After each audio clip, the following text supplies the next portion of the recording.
Have you decided where you will go from here?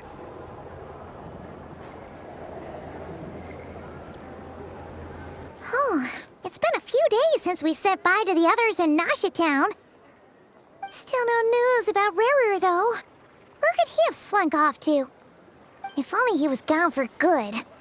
But with all the trouble he stirred up before, there's no way we've seen the last of him. Hello! You must be the traveler in Paimon? Mr. Flint has been looking for you. Unfortunately, there's been a serious wild hunt attack over at the quarry. He thinks it's time to regroup and figure out a plan. The wild hunt?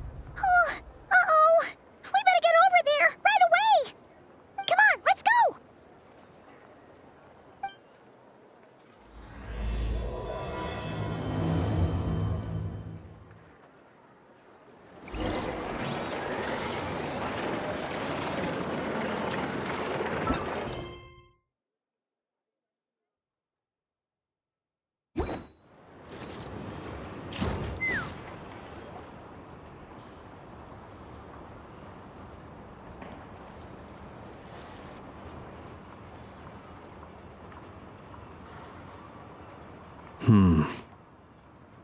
I can barely sense any Kuvaki at all. This whole area feels like a soulless husk. Looks like his appetite truly is insatiable. As if the power of that energy cannon wasn't enough. He's not seriously still getting stronger? What's his endgame here? Ah, everyone's here already. Hey, we made it. So, what's going on? We've all been on high alert since we split up a few days back, expecting Rarir to strike again. But it's like he just vanished into thin air. No one has seen him nor found any trace of his presence. That is, until this morning, when a ratnik found signs of wild hunt activity while out here on patrol. As you can see, the Crystonite itself is physically intact, but the Kuvaki it contained is all but completely diminished. And we're sure that Rarir did this. Who else? He's the only one who could pull off a stunt like this. Kuvaki loss has reached critical levels. Reikir of Solnari set to maximum threat level. Warning, unless de-escalation measures are taken soon, he will pose a threat beyond our ability to contain. The consequences could be catastrophic. Traveler, do you remember when we encountered Rarir just after regaining his body? There wasn't a shred of sanity left. Nothing but madness and rage. Yeah, didn't he shout out a bunch of names? Then he started raving about how nothing in this world mattered to him. Oh, Paimon gets chills just thinking about it. Oh, but the thought that he's still out there, lurking somewhere in Notcry, waiting for his chance to strike? Oh, even chillier. Last time we fought, we were already at a disadvantage. If he has such overwhelming strength, why would he suddenly go into hiding?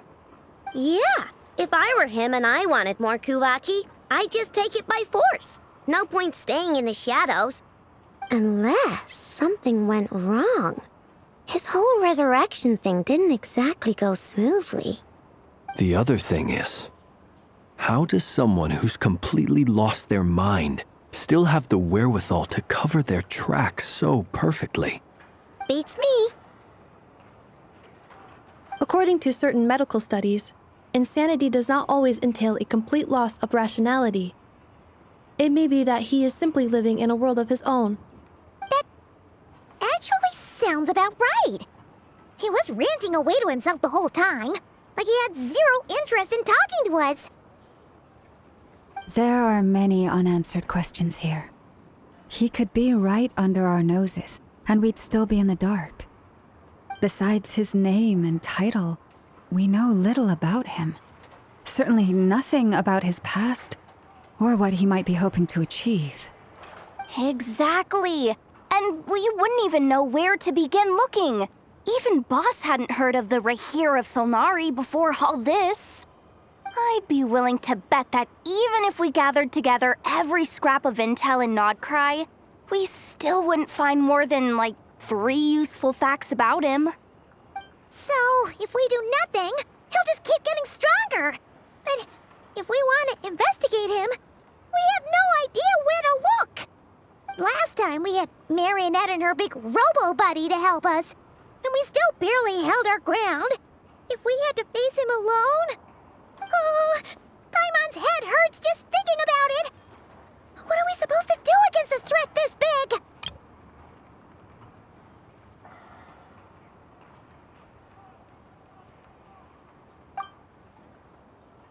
Well, I do have a little hunch about his next move. Given that he attacked the quarry, I'd say it's likely he'll target other places rich in Kuvaki. Somewhere like the Eye of Krati, or the Pillar of Embla. One thing's for sure.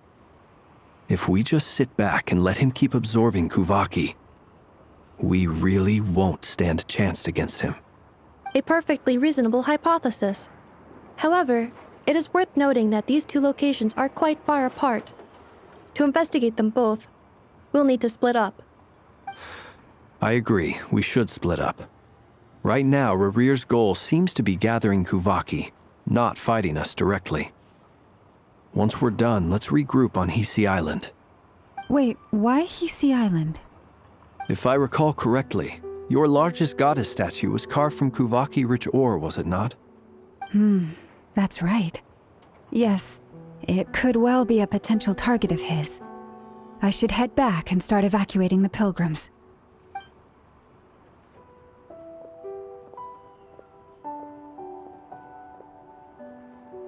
Splitting up's always gonna be risky. But I guess we don't have much choice, right? We're in a race against time here. And if we do run into Rear, what then? That's when you follow the third rule of treasure hunting. Run like the wind. Didn't you say the third rule was go with the flow? I don't know. Did I? Anyway, whatever. In this situation, go with the flow means go find backup. Agreed. If anyone finds so much as a trace of Rarir, do not pursue him. Get out of the area and alert the rest of us as soon as possible. We need to put safety first. All right, we'd better get moving. Come on, Anefa, let's go.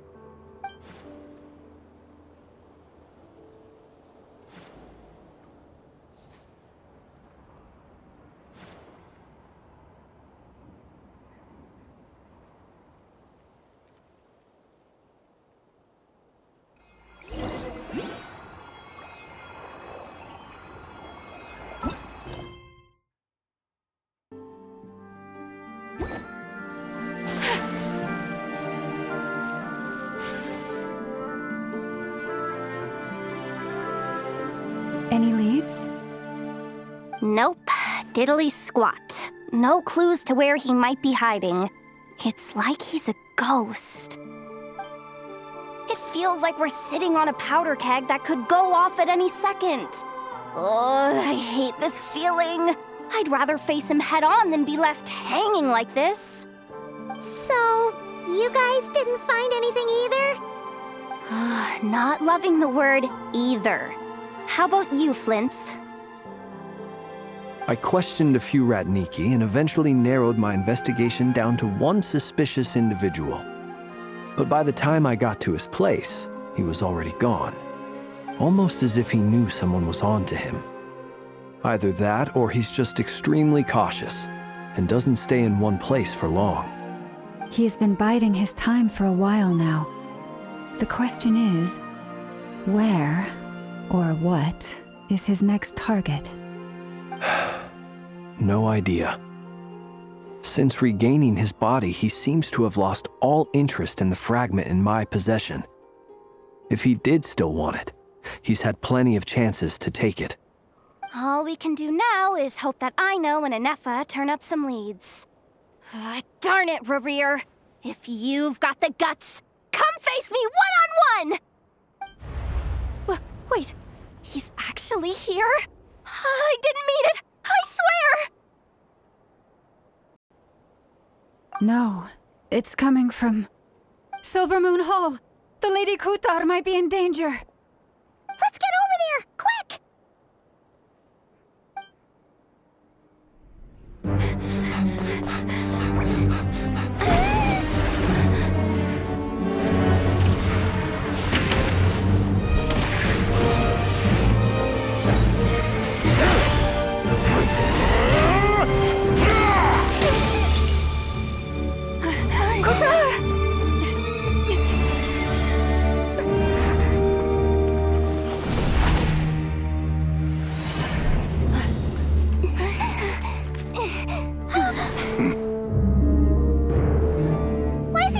the dam's alert! What's going on? No time for questions. Stop him!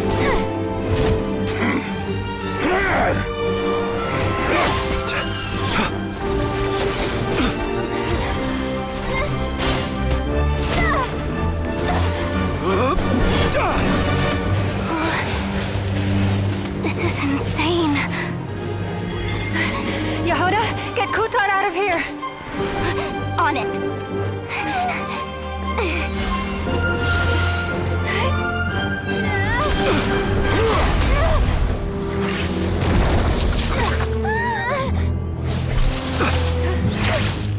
Look where your feeble light has gotten you. Now, you shall plunge into darkness.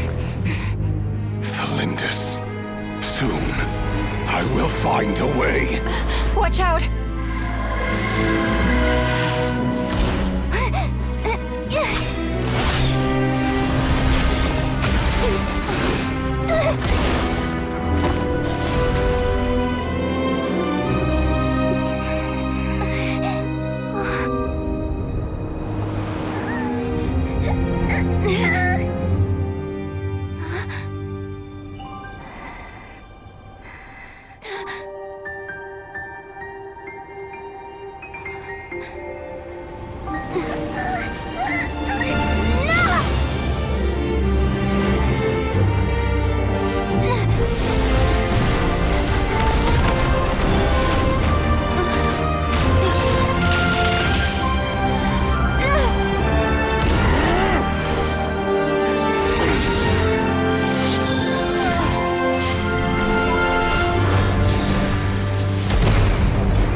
Find them, even if it means turning this place to ashes.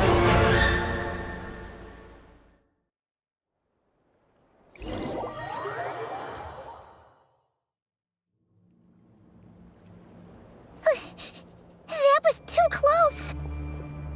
Oh, we barely made it out of there alive. What's that guy's deal? How'd he get so crazy strong?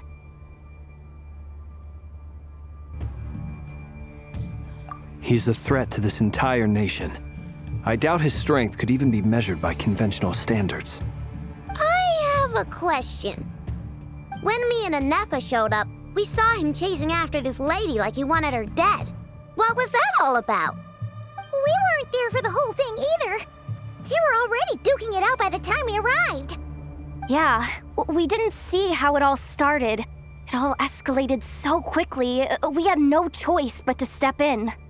Kutar, can you shed any light on the situation? Kutar. Cross-checking database. I see. So you're the one that the Frost Moon Scions refer to as the Moon Goddess? Wait, she's the moon goddess?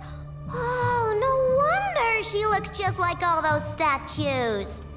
There are many reasons why people might worship the moon, and just as many why they might despise it. I've never met that person before, but there was no mistaking his deep-seated hostility towards me. Why he holds me in such contempt, I cannot say. But since he hunts the power of the moon, it's no surprise that I am a target. Kutar. There are many potential motives. For instance, you help the traveler escape his grasp. This could be his way of taking revenge. It is also possible that he covets the Kuvaki inside you and seeks to take it for his own. The list goes on. But right now, devising a counter-strategy should be our #1 priority. The likelihood of this location being discovered is close to 100%. A counter strategy? But we don't stand a chance against an enemy like this. Surely our only option is to run. He's not gonna chase us to the end of the world, right? So as long as we can sneak out of Nodcry undetected. No, I can't say that.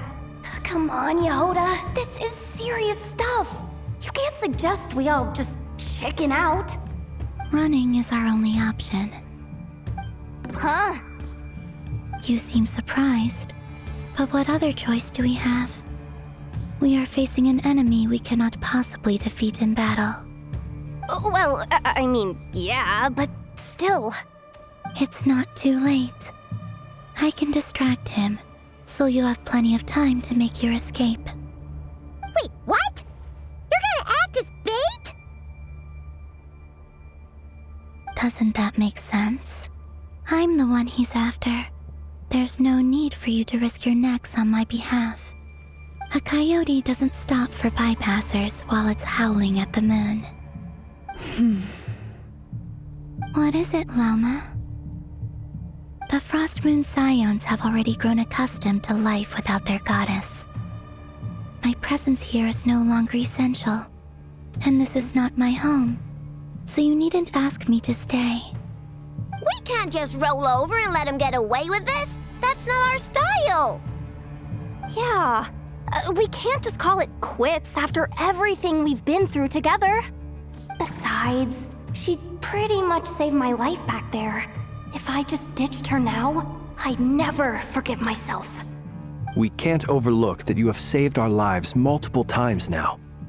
To talk of returning the favor would be a little crass for my liking. But suffice to say that we are friends, and friends look out for one another. Riri's true objective remains unclear. Even if we were to sacrifice Miss Kutar, there's no guarantee he would stop.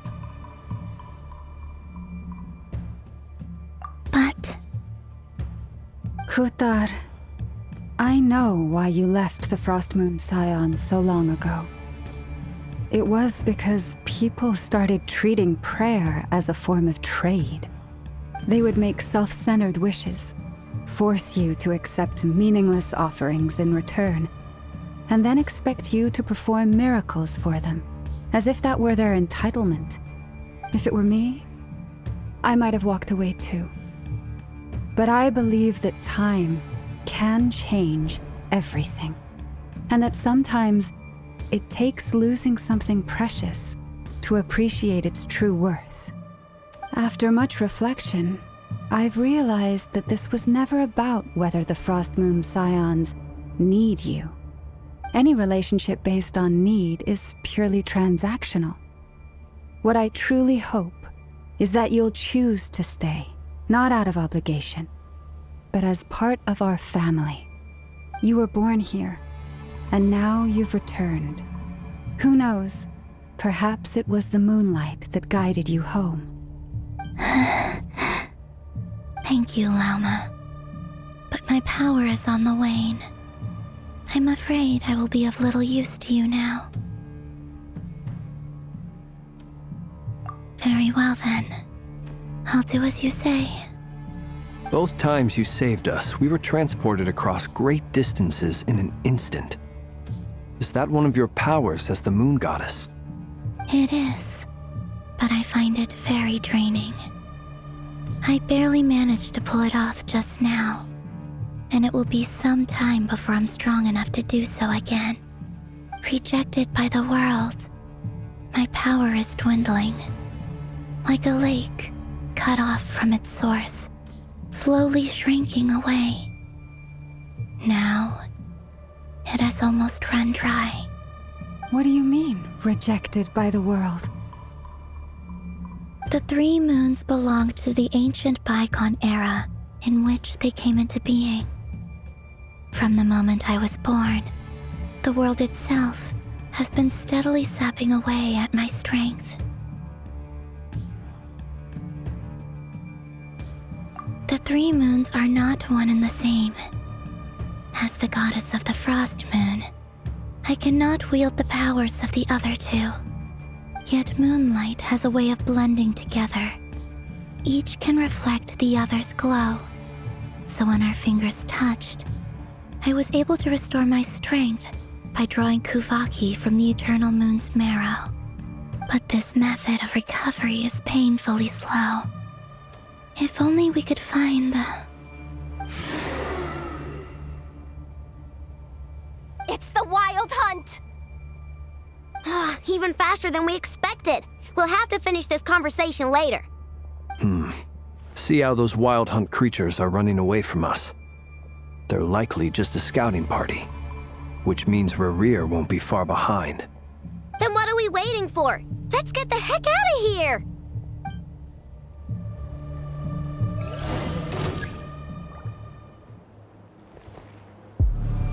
You poor by the frost moon of old. Steady now, the long sleep beckons. Ah, they just keep coming! This is driving me nuts! Rerir's closing in on us. We need to pick up the pace. There's too many of them!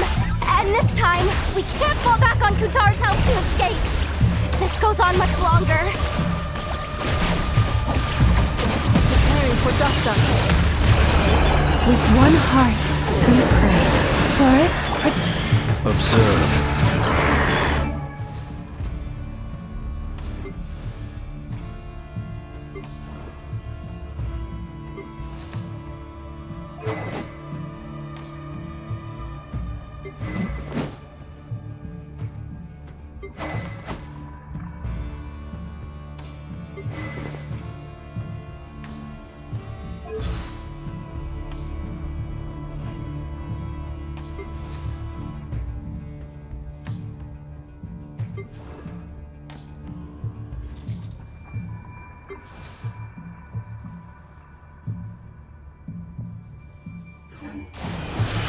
The night cometh.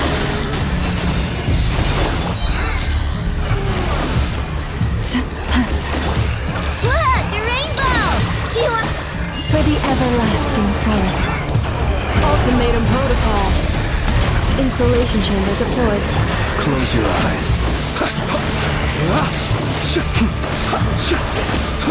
Beware the creatures of the night.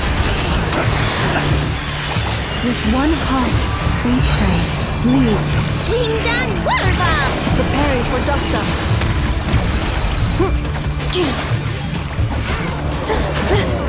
Be silent. Close your eyes. Night falls. By the frost moon of old. Forest, protect us. The night cometh. Annihilation mode.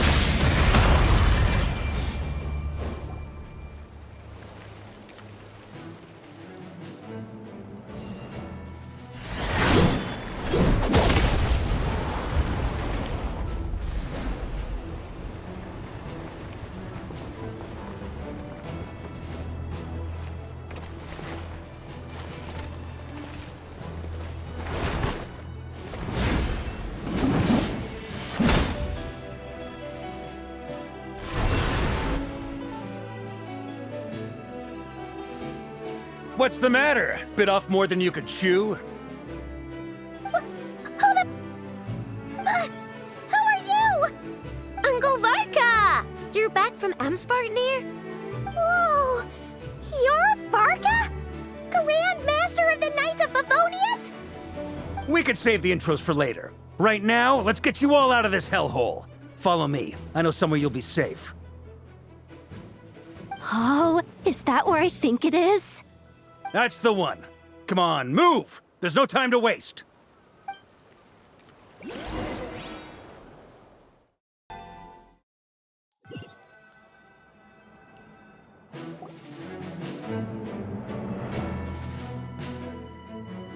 Wow! Where are we? This is so well hidden. Well, that goes without saying. This is the Knights of Favonius' meeting place in Nodcry, and a contact hub for the Northern Intelligence Network. AKA, the black market of intel. No matter what faction you're with, it's the place to buy and sell information. Their headquarters are in Nodcry, but they've got contacts in every nation. As an expeditionary force on foreign soil, working with them has offered us the most effective way of getting our hands on reliable local intel. This is where we meet, so naturally, it's secure. Anyway, where were we? Folks from Nodcry should be pretty familiar with me by now, but I believe this is the first time we've met. Allow me to introduce myself. I am Varka, Knight of Boreas, and Grand Master of the Knights of Favonius. We've heard all about you. This meeting's been a long time coming. You look way younger than Paimon expected. But you definitely have that Grand Master vibe. Well, I'm no spring chicken. Just not showing my age yet. Definitely feeling some of that back pain today, though. Rushed back from Amsfartnir without a wink of sleep, only to get right into another fight with that freshly revived maniac. Another? You mean you fought him before? Yep. He wasn't nearly as strong back then, but he was still a formidable foe. I brought some of the knights along to give him a little surprise, but he saw us coming from a mile off. My squad took heavy injuries, and I barely made it out alive myself. We knew it might have been our last chance, so we staked everything on it. But still, it wasn't enough to stop him. I tried tracking him down afterwards, but he didn't leave a trace. Even in his unhinged mental state, he's as cautious as any trained operative. So, I decided to come find you. And as luck would have it, turned up to find you being ambushed by the Wild Hunt. The rest, you already know. Is that why he's been frantically absorbing Kuvaki these past few days? Because he sees you as a threat? Maybe I'm part of the equation, but even if I weren't, I'm sure he'd still be gathering power. He's clearly working up towards something. Note to self, Uncle Varka's strength rating officially upgraded. Guess it's my turn to ask questions now. So, what exactly has been happening in Nodcry? Why is the Wild Hunt returned in humanoid form? And why is it after you? That's a long story, but I'll try to make it quick.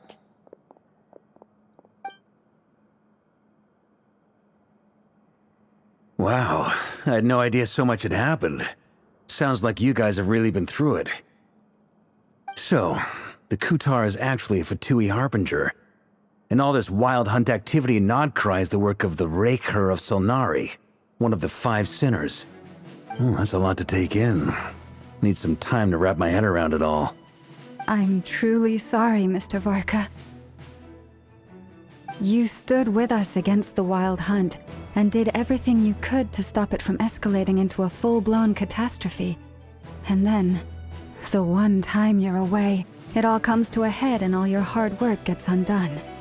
You've got nothing to apologize for, Miss Moonchanter. You can plan 100 steps ahead and still slip up. That's just life. No one knows what tomorrow holds. You can't predict which way the wind will blow next. And, to be perfectly honest, I can't say I'm surprised. For all the times we've defeated the Wild Hunt in the past, we've never been able to completely wipe it out. Turns out, we were just delaying the inevitable. But now that a new variable has come into play, fate may well take a different course. A new variable? You mean us? Who else? And in a strange way, I think his resurgence might not be an entirely bad thing. The Wild Hunt is like an unrelenting force of nature, but Rerir is an individual with an agenda. He's gotta have a weak spot somewhere. That said, while I was explaining everything just now, some of the points that Mr. Flint's added caught my attention. You mean about our mystery ally? That's right. From what you've said, not only did they lead you straight to some key files, they also shielded Hisi Island from a lethal Kuvaki blast. I don't know who or what could pull something like that off. Heck, even Miss Columbina doesn't have a clue. I hadn't heard the story about those files. Would you mind repeating their titles for me? Wild Hunt Phenomena Log, a Nodcryan Ratnik's Field Journal, and Kuvaki Survey Log. Oh. No, still doesn't ring a bell. Another dead end. Guess all we can do now is hope that our mystery ally keeps showing up when we most need them. Still, it's safest to assume they won't be intervening again. From here on out, we'll have to resolve this crisis by ourselves. Your intel also explains something else I've been wondering about. The reason I led my team to Amsfartnir was because we'd had reports about a possible source of the Wild Hunt showing up there. But once we looked into it, it turned out to be a red herring. I don't know who was behind it, but clearly, it served its purpose. I doubt it's by chance that he happened to make his comeback while my attention was diverted. And from everything you told me, it sounds like his scheming began well before his return. So maybe luring me away was all a part of his plan. But is it even possible that he orchestrated all of this by himself? The Moon Maiden and the Raker of Solnari, Nodcry of all places. The way everything is unfolding, it can't be a coincidence. So, what do we do now? Got any ideas? Right now, we've got at least 3 things to consider. Let's go through them one by one. First, we need to figure out how to take down Rerir. If we can't beat him in a straight-up fight, the rest won't even matter. To my knowledge, the bulk of Nodcry's fighting force is already gathered here. But even with everyone united, we're still no match for Rerir in his current state, let alone with his power still growing. What if there was a way to tap into a new power of our own? How so? Have you thought of something, Columbina? 3 moons once watched over this world. The Eternal Moon was the largest. The Frost Moon was the brightest. And the Iridescent Moon was the most mysterious. They say that back then, the 3 moon goddesses wielded immense power, enough to shape the workings of the world itself. I now bear the Frost Moon's power, and the Eternal Moon's marrow resides within the Traveler. Hold on. Are you suggesting? The iridescent moon, the last piece in the puzzle. That's right. If we can find the Iridescent Moon's marrow, I will be able to regain my strength much more quickly. The 3 moons are said to stir the tides and illuminate all things. Perhaps they hold further secrets beyond our understanding. According to my analysis, the solution is feasible. However, it is subject to one major condition. How do we locate the iridescent moon's marrow? I know a way, but we will need to visit the Fatui's Experimental Design Bureau. The Experimental Design Bureau? Are you saying we need to involve Marionette? Yes. I must speak with Sandrone. It's a long way from here to the Experimental Design Bureau. There's a high chance you'll be spotted. You shouldn't go alone.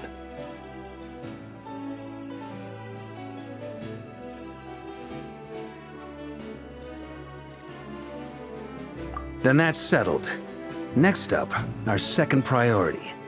Somehow, we need to figure out Rerir's end goal. As you saw for yourselves, when he was still in his wild hunt form, everything he did was for the sake of recovering his body and resurrecting himself. His first act since then, after laying low for a while, was to try and assassinate this young lady. People's obsessions often reveal their greatest vulnerabilities. There must be a reason why he despises the moon so deeply. Perhaps it sheds some light on his title, the Raker of Solnari. The Wild Hunt has plagued Nodcry for centuries now. If we want to stop it for good, we have to get to the root cause of what's driving it. It's true. We still know very little about him. If Kuthar hadn't given us that lead, we wouldn't even know his name. But where would we even start? I doubt even the Intel Queen of Nodcry has a clue, and she has info coming out of her ears. Oh? That's a rather hasty conclusion for someone who's so painstakingly meticulous when it comes to dealing with machines. Ah, she heard me.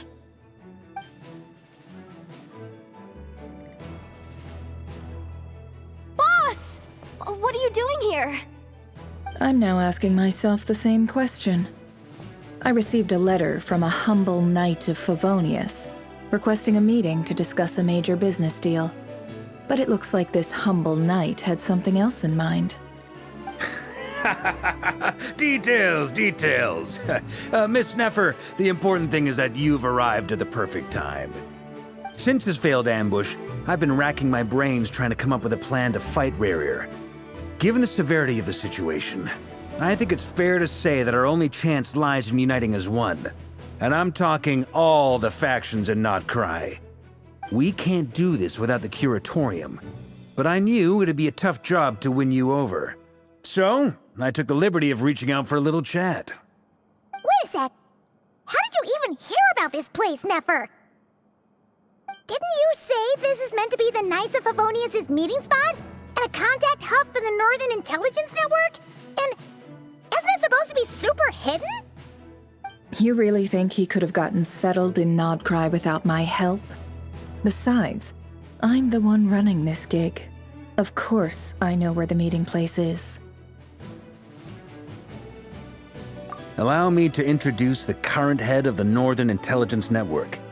If it's intel you're after, she's your woman. Pretty much seen and heard it all. Please spare me the flattery. Let's cut to the chase. Seems like you've run into some trouble, huh?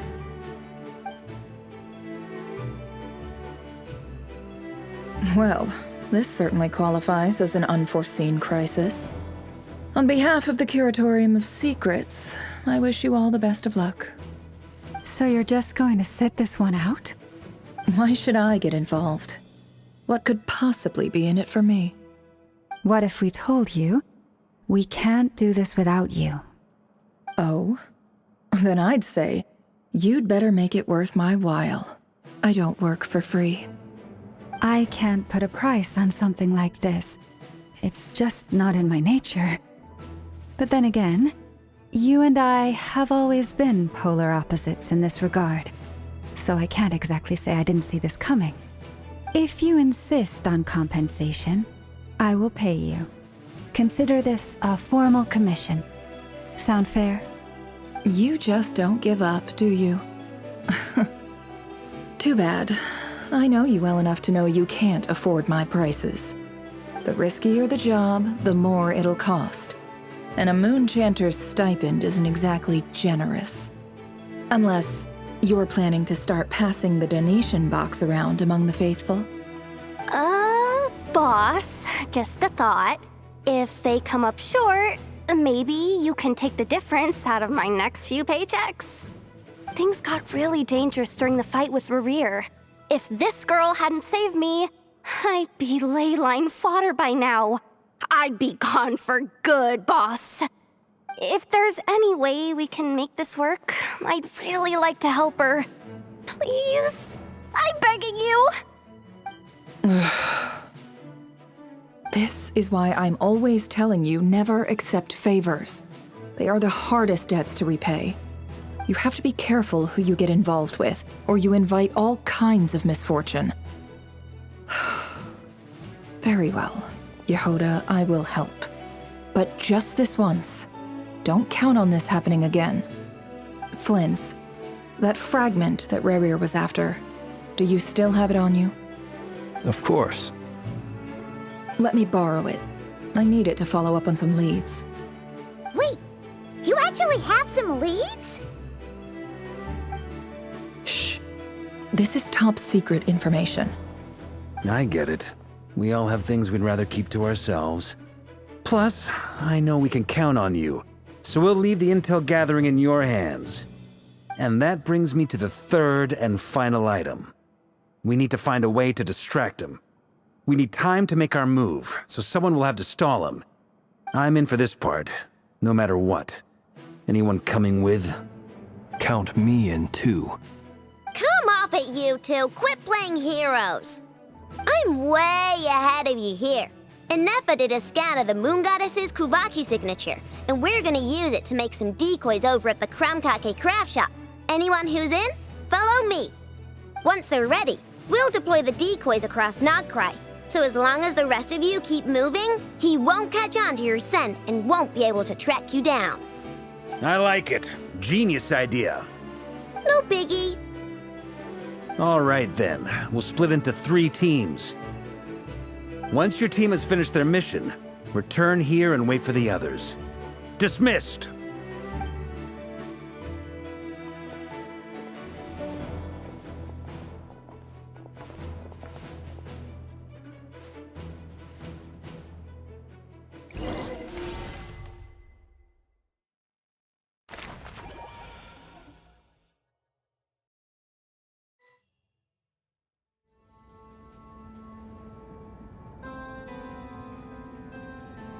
Lady Damselette. Wait. And you two? What are you doing at the Kuvaki Experimental Design Bureau? We've been doing our best to mind our own business lately. But if you're just gonna waltz up here like this, you're seriously pressing your luck. Don't blame us for doing what we have to. Huh. You really think that's gonna scare us off? We're not looking for any trouble. I just want to see Zandrone. Do I need to remind you that you're still a wanted fugitive for deserting us? Out of consideration for our former ties and the crisis we're all up against, we'll let you leave in one piece. But don't even think about trying to get inside. Let them in. But... Are you going to make me repeat that? No, my lady. Zandrone seems to be in a good mood. Must be maintenance day.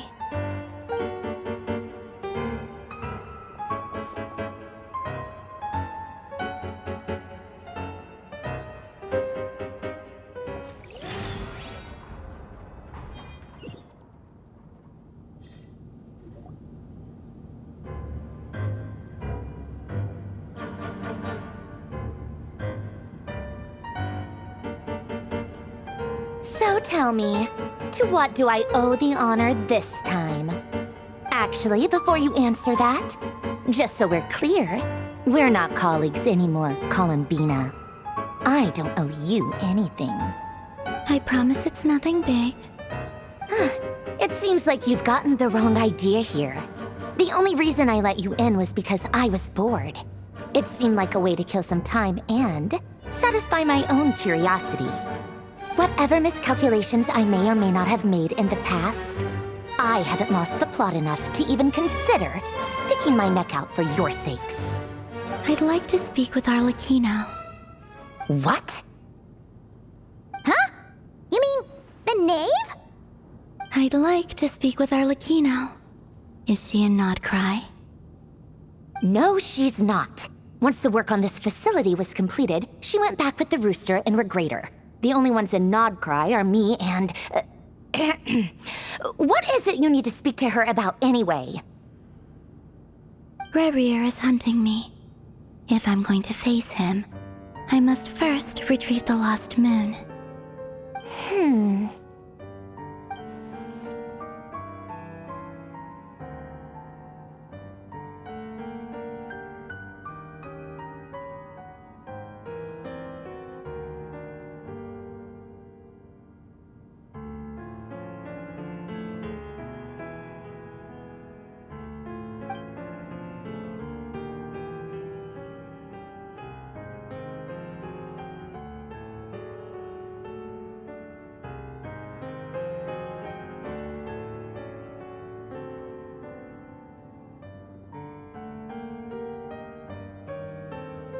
Is that a no, then? As if I need reminding.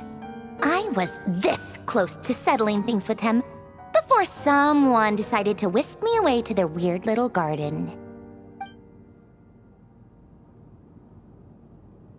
Have you held any tea parties lately? Tea parties? Yeah, obviously. You don't seriously think we'd pack it all in just because you aren't here.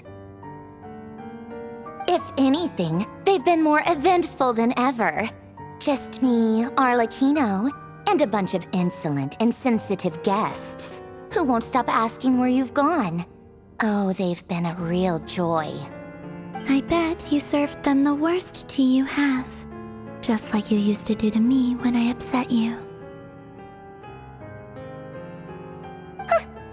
Who cares about how good the tea is when there's no one around to drink it? I keep losing people. First Rosaline, now you. I'm running out of people who can make me laugh. Honestly, what could be more ridiculous than the multi-centenarian goddess, who's only ever had the plain herbal tea she received as offerings? You'd always brew a different type of tea for me each time. Was it really just to see how I'd react?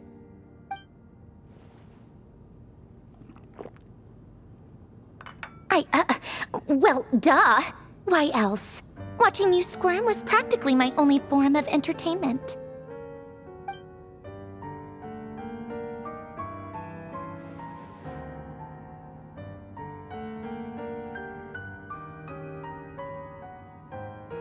Oh, yeah. And Capitano sometimes used to bring Tartaglia around, too. But I guess we won't be seeing him again. Well, I guess we are overdue for a get-together. Polonia! Have Febronia pass a message to Arlecchino for me. It's time for tea. Will suffice. Pass along a message for me, too, if you would. My body cannot contain the marrow of 2 moons, so I'll be leaving one of them in her care. Excuse me? Who said you were on the guest list? If my tea meant that much to you, maybe quitting the Fatui wasn't your brightest move. Back when you were under the Tsaritsa's protection, no one would have dared come at you so openly. But that protection didn't come for free. In fact, I paid dearly for it. At the end of the day, it was just another transaction. I just got tired, that's all. I never wanted any part in their grand ambitions, and I've had enough of being treated like a bottomless supply of power. It brings back memories from the old days, when I was still worshipped as the moon goddess. Centuries on, it may be a different group of people, but I see the same greed in their eyes. I figured you'd leave eventually. You didn't have as much of a reason to stay as I do. The Tsaritsa gave you shelter and protection, but that was it. Nothing more, nothing less. Meanwhile, the Fatui demanded everything from you in return, until it was more than you could bear. I get why you left. And frankly, I have no interest in dragging you back just because the higher-ups told me to. But if you keep hanging around with this riffraff, the next time we cross paths, we might be enemies for real.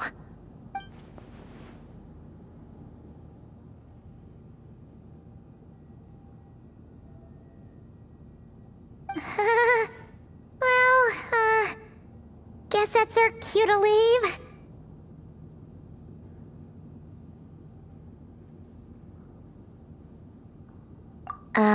That might be your plan, but it sounds like someone else wants you to stay a little longer.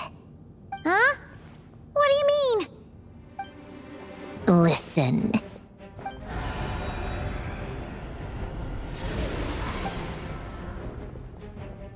My lady, it's the Wild Hunt. A horde of monsters is headed straight for the facility. Another uninvited guest trying to crash my tea party. Clear the area! I'll handle this. Wait, what? You want us to leave you here by yourself?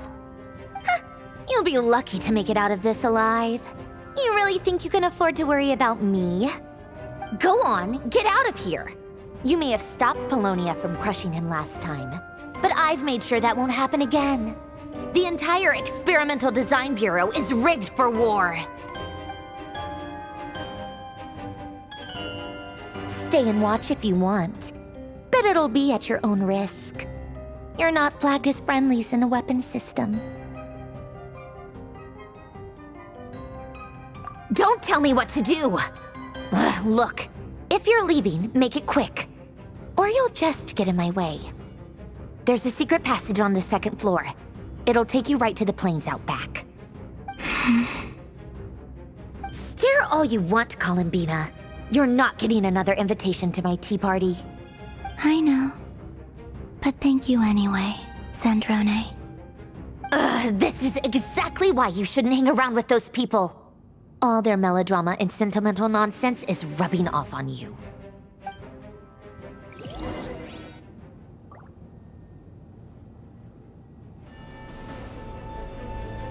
Come on then, Mr. Ray here.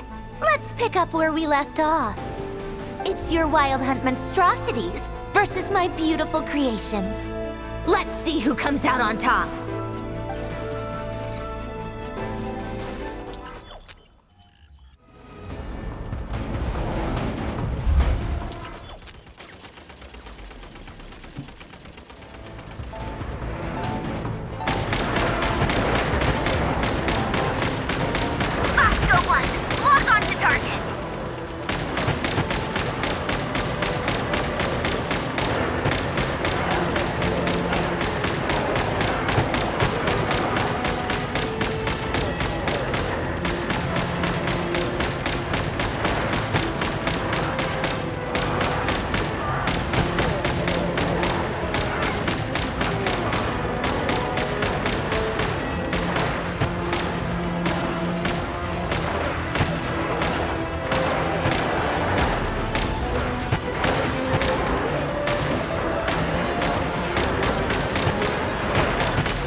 Polonia! Get him!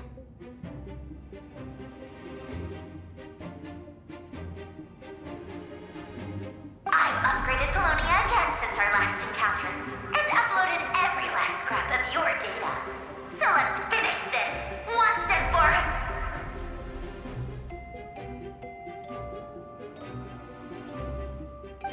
She's not here. Where did she go? Hey! Over here, you big... Cursed moon. Go. Keep searching. She cannot have gotten far.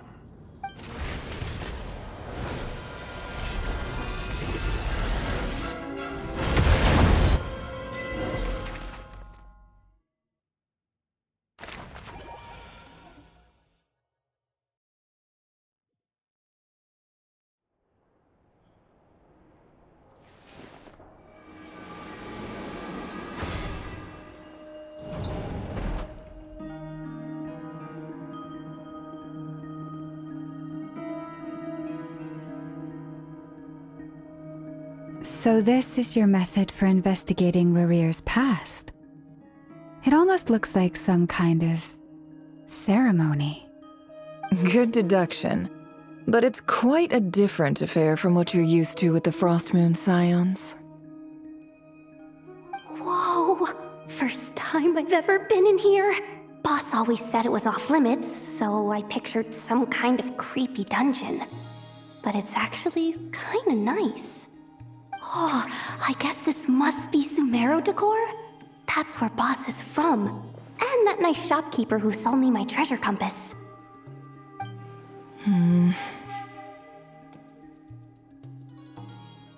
not sure exactly what you've got planned, but it looks like you're all set. When do we begin? Whenever we wish. But for some reason, I've got a feeling this isn't going to end well. I've never faced Rarir myself, but from what you've told me, his power is beyond anything I could imagine. I, on the other hand, am just an ordinary businesswoman. Our paths should never have crossed, yet here I am, forced to make an enemy of him. If you ask me, you're about as far from ordinary as it gets. So what are you saying? You're getting cold feet? Once I take a job, there's no backing out. Still, I have to ask myself if the power I'm relying on will even work on an opponent of this caliber. And also how to make sure I come out of this alive if things spiral out of control. Death is the one thing we can take for granted. It is the great equalizer, however fortunate or unfortunate we may otherwise be. So it's important to consider how to spend what lifespan we have left. Come on, boss. Lighten up. Quit talking about death. It's bad luck. For once, I agree with you. When you're up against a foe like Rarir, there's no such thing as being too prepared. Is there anything I can do to help? That won't be necessary. I've already made up my mind. Time to cash in a precious favor I've been saving for a rainy day. Yehoda, I need you to find someone for me. The sooner the better. Find who? That shady merchant who sold you an overpriced treasure compass the other day. Come on, boss. You're pulling my leg again. In what way is she shady? She showed up when I was completely lost and sold me a neat little gadget that was exactly what I needed. Trust me, she's a good person. Anyway, I know who you're talking about. Don't go anywhere. I'll be right back.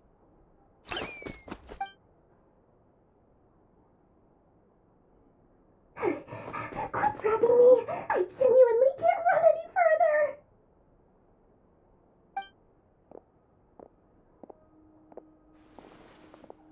Hey, aren't you? What is it? What's the big rush? You dragged me out of a dream where I was literally swimming in Mora. I'm charging double my usual attendance fee. See, look how easygoing she is. After that rude awakening, she could have completely snapped at us. But instead, she kept it together and just asked for an extra fee. Dori Sangama Bay? I never would have pictured you two doing business together. If you want to make it big in Nodcry, it's all about connections. Lady Nefer just so happens to have a lot of intel that interests me. And she also did me a big favor in the past. It was back when I first arrived in Nodcry. My trusty assistant, the genie in my lamp, had an adverse reaction to the Kuvaki and fainted. And wouldn't you know it, that's when I suddenly find myself in a life-or-death situation. Good thing my compatriot was there to swoop in and save the day. I've been giving her a 30% discount off all of my goods ever since. Now, so that no one here feels left out, I'm willing to extend a 20% discount to fellow friends of Boss Nefer. Plus, any other friends you send my way will enjoy 10% off. What can I say? The great Lord Sangama Bay is nothing if not generous. So, let me guess. You've run into some trouble? I've got everything you could possibly need. And the more you buy, the more you'll save. You guessed correctly. What have you got in the way of survival gear? The one type of gear I've never been short on. What are you looking for? A jetpack fresh from the Academia's labs? An ancient suit of armor dredged up from the bottom of the sea? At the very least, I need to know what kind of opponent you're dealing with here. If even you're worried about staying alive, it must be pretty serious. What if I told you it's someone with the power to bring a nation to its knees? Is that so? Then we really are talking top-shelf treasures. I don't have anything like that in stock right now. I'll have to ask my supplier. Your supplier? A powerful woman, make no mistake. I can't reveal her identity, but luckily for you, I hear she's planning to visit Nodcry in the near future. If you're willing to wait, I can ask her when she's here. Can't say exactly how long that'll be, though. Then, let me put it another way. What would you do if you encountered an enemy like that? Roll over and serve yourself up on a silver platter? Course not! I have a handy little trinket from one of my generous suppliers, which... Hold on. What exactly are you getting at? No! This is for my personal use only! Let's just say I'm borrowing it, all right? Just for insurance purposes. You'll get it back later. Favors are the worst kind of debt to owe, and now you've got a chance to repay one. A win-win situation, don't you think? Fine. You can borrow it for 5 days. No, make that 3. And for every extra hour after that, I'm charging you 1 million mora. Deal? Deal.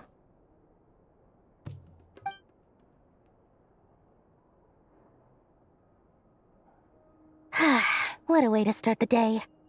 Now, was there anything else you wanted? Or can I go back to bed now?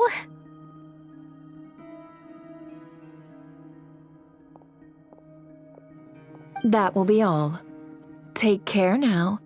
Don't trip up on your way back, friend. See you later! You're my favorite shopkeeper.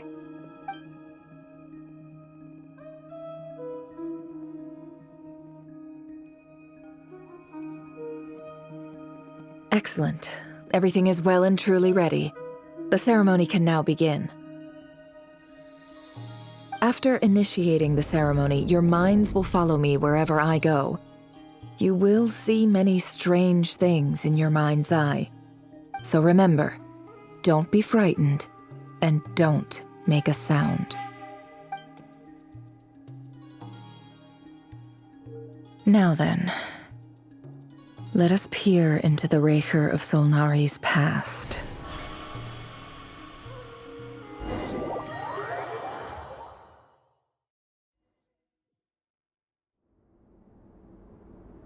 I made it.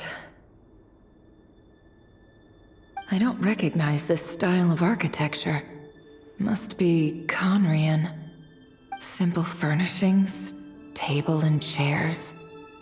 It's a more ordinary house than I might have expected. Looks like the fearsome Raker of Solnari came from surprisingly humble beginnings. Unless this passed for luxury in Conria.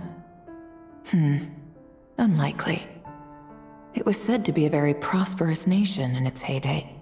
Anyway, I'll keep exploring.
Hi, Rivier. Since you're working extra hours tonight, I thought I'd keep myself busy by checking out that new kebab shop. I've heard good things about their menu.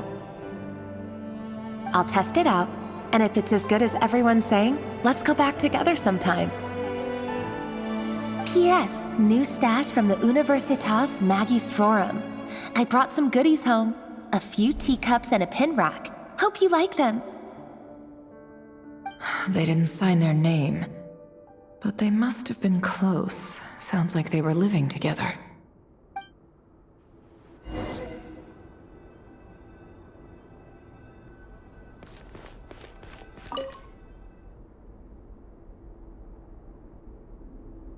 I went over to Joseph's for drinks today.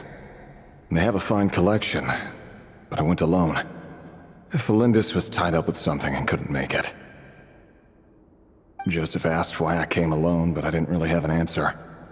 He then went on to ask about other things. If you ask me, someone who asks that many personal questions is too nosy for their own good.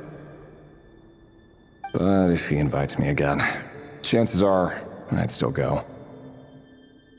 Felindis. That's the same name Ririr mentioned. Grain imports keep falling. If things don't pick up, we'll soon be back to meat and mushrooms only. Honestly, I'm not a huge fan of that new type of mushroom everyone's been into lately. Didn't it start out as a lab-grown variety? I heard it's even mildly corrosive. Seriously, why would you even eat something like that? I don't care if it's an impressive feat of alchemy. That just isn't the kind of thing I like to eat.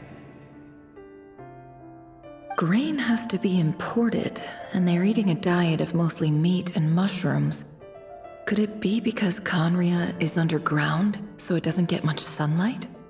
That would explain why they use so much stone in their buildings.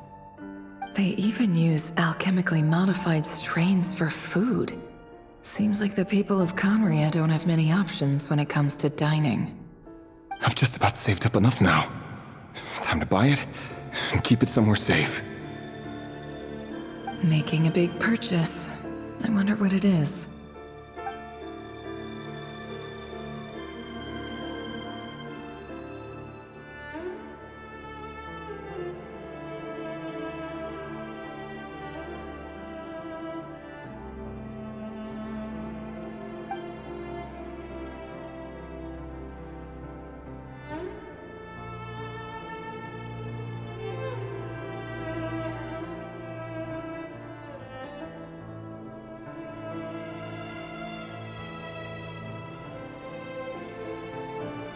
He really is a professional. No wonder he's so good at covering his tracks. Despite what he's become, it seems like he's retained certain habits, at least in this regard.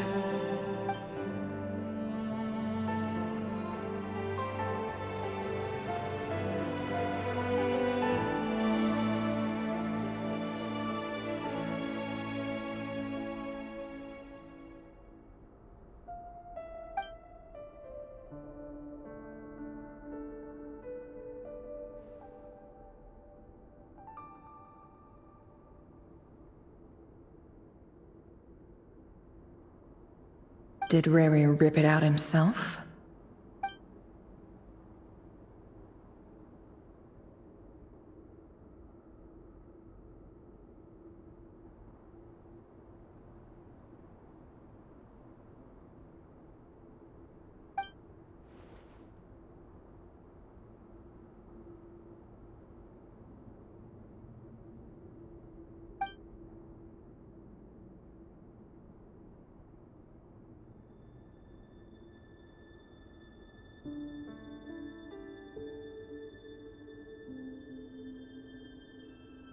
Before I met you, I was convinced that my heart was nothing more than a stagnant pool.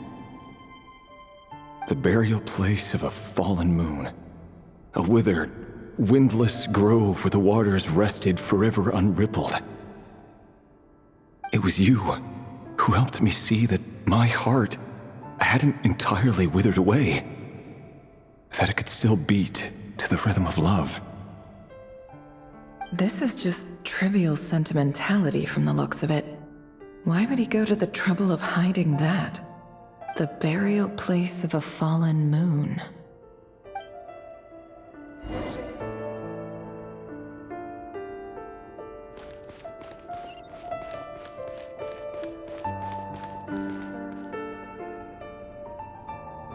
Reverie, over here. Dane! Oh, and, Vedafin here? What a surprise to see you here, sir. Hello there, Reverie. You need not address me so formally outside of court. He doesn't get that much free time, so I invited him over for a drink.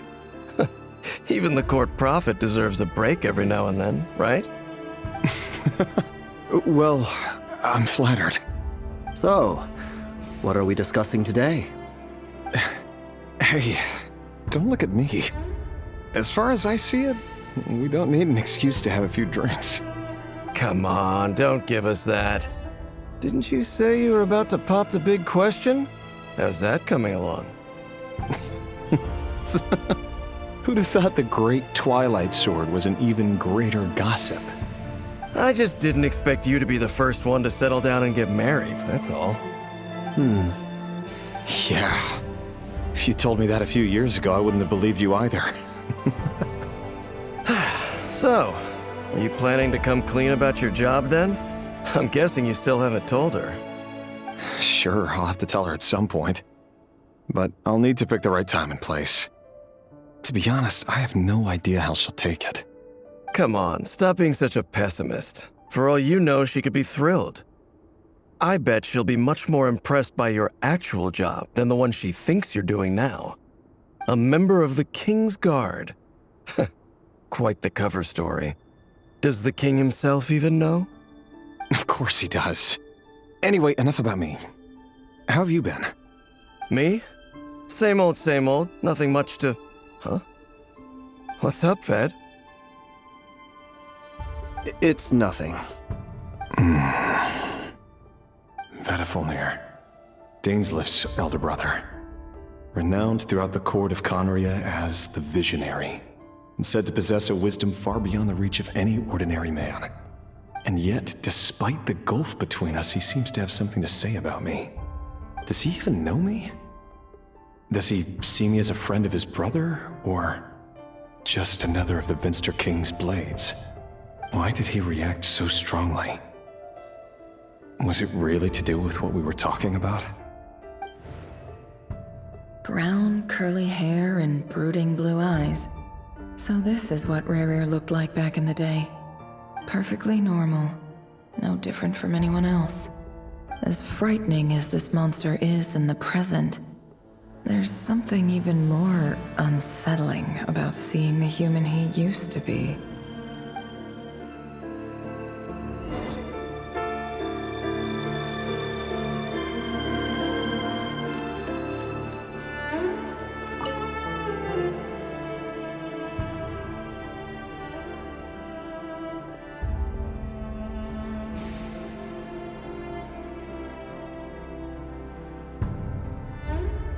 Felindis? You're back early? Our equipment's being serviced today, so I got off earlier than usual. How's your day been? Aw, why the long face? Is something the matter? Has your boss been giving you a hard time again? Went for a drink with Dane and the others after work. Isn't that a good thing?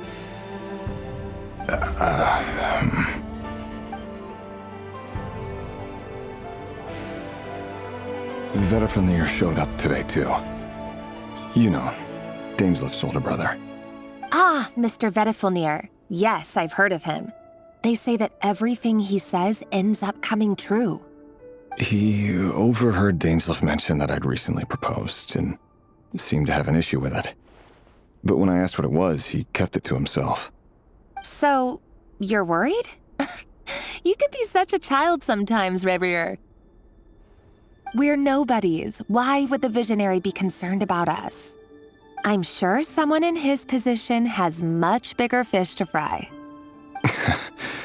Maybe you're right. You worry too much, Reverie. We've been together for ages now, and everything's been going so well, has it not? You've even proposed to me.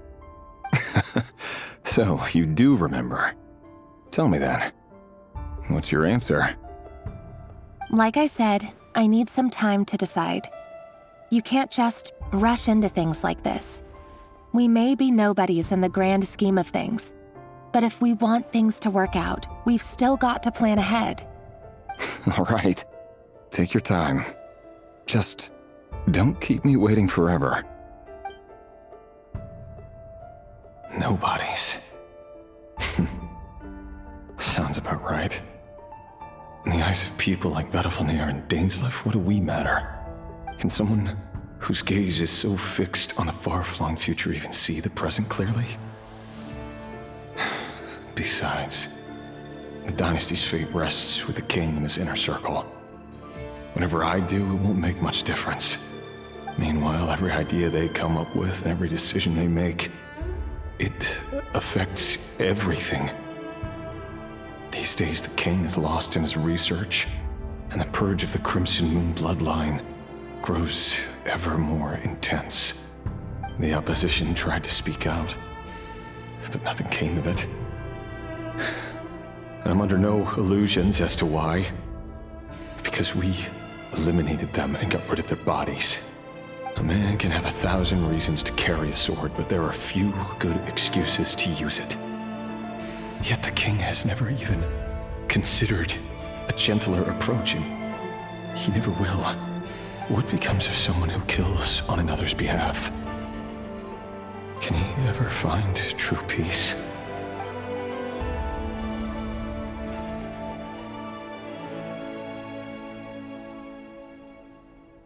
Felindis?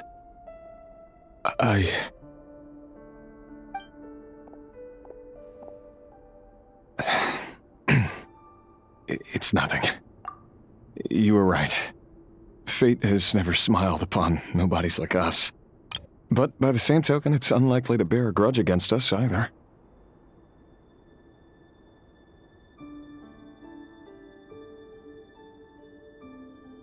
There's no reason we can't keep living happily together, cherishing the simple joys of each day as they come. See? You just need to stay positive, Reverie. I can feel your warmth, your breath. You're right there, right by my side. Just seeing you makes me happy in a way I can't explain, and that's something that no one could ever take away from me. So smile, my love. Let go of that frown. You're right, Felindis. I've just been overthinking things. That's better. Getting caught up about things like this will only ruin our evening. Speaking of which, all set for the ball tonight? I need to go get ready. You go ahead. I just have a few things to take care of, then I'll come join you. Even busier than the big shots, huh? Fine, I'll go get started. But don't be late. If you keep me waiting too long, I won't be a happy bunny.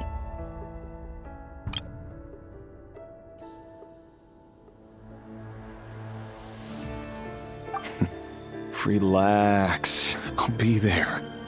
Seriously, though, you drive a hard bargain. You're really gonna leave my proposal hanging and still expect me to take you to the ball? Well, that goes without saying. I already told everyone I'd be coming with a dance partner. Besides, they're two completely different things. Let's take it one thing at a time, all right? All right. White outfit it is. It seems like Rerir was deliberately hiding his ties to the intelligence services by giving the impression that he was just an ordinary member of the Vinster King's Guard. He clearly doesn't want his would-be fiancée to know about his other life. Then again, that's hardly surprising. People in the intelligence trade rarely do. Who'd have thought we were in the same line of work? Let's dig a little deeper.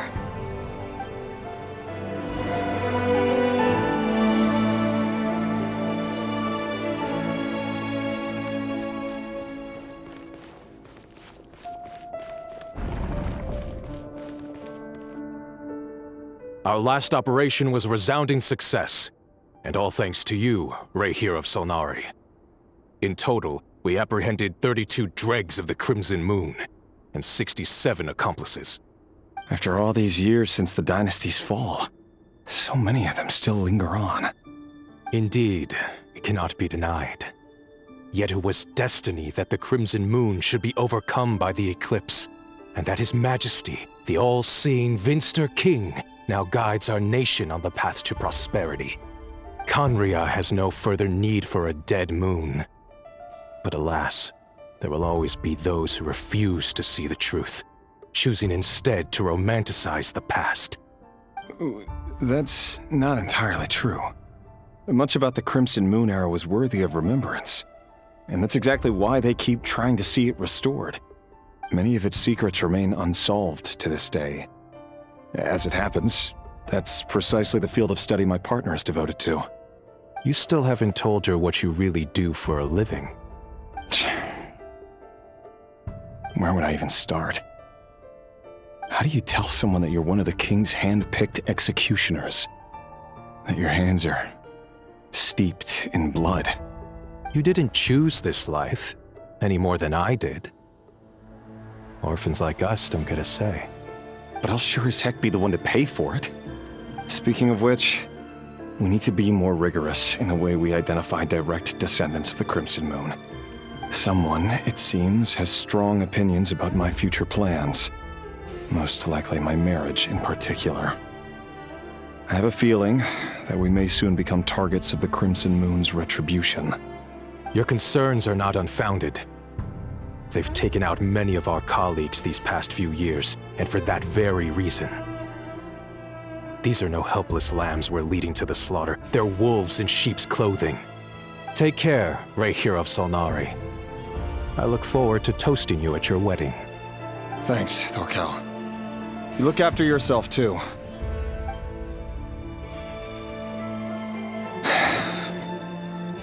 Thelindis, I never wanted to keep this from you. You're the last person I would ever want to lie to. But that's exactly why I can't tell you everything. There are things you shouldn't know. Things you cannot know. The moonlit dynasties are a thing of the past. Yet even now, with the sun shining high in the sky, there are those who would call forth a dead moon's ghost. Could that be why Vedalfnir held back? Or was it because of some court secret he's not at liberty to share? I have to get a clear answer from him. No matter what happens, I will protect Thelindis. Rerir seems to be very concerned by Vedalfnir's reaction. Vedalfnir and Dainsleif, the Visionary and Twilight Sword. So that's what they were really like. I've investigated this whole area now. There doesn't seem to be any other memories here. Should I try somewhere else? Wait a second. What's this black smoke?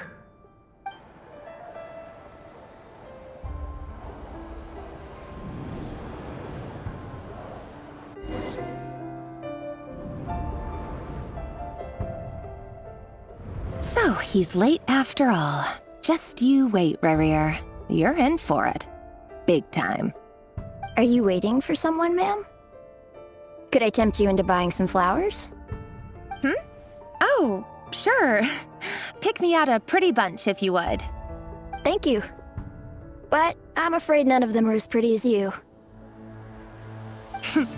For someone so young, you sure have a way with words, don't you? I'm only telling the truth. Look me in the eyes. You'll see I'm not lying. May we have a word in private? Who are you? And what do you want? It doesn't matter who I am. Too many of our kind have fallen lately, so I decided to take the risk of reaching out. Not long ago, the Ray here of Solnari led an assault on one of our strongholds. We suffered many casualties, and many who came to our aid lost their lives as well. Sorry, I don't know why you're telling me this. And I don't want to get involved. Wait, hear me out. This time we finally got a clear look at his face and learned his true identity. His name is Rerir, and he claims to be one of the King's guards. What did you say? A cruel irony, isn't it? The man you're set to marry leads a double life as a brutal executioner. But surely, you must have caught a whiff of the blood on his hands. Why are you telling me all of this now? Simple. It's because... How strange. Rerir was nowhere to be seen in that memory. It clearly belonged to Thelindis. Rerir couldn't possibly know what happened if he wasn't even there. Why would her memories appear in his fragment? The ceremony won't last much longer. I think it's time to call it a day.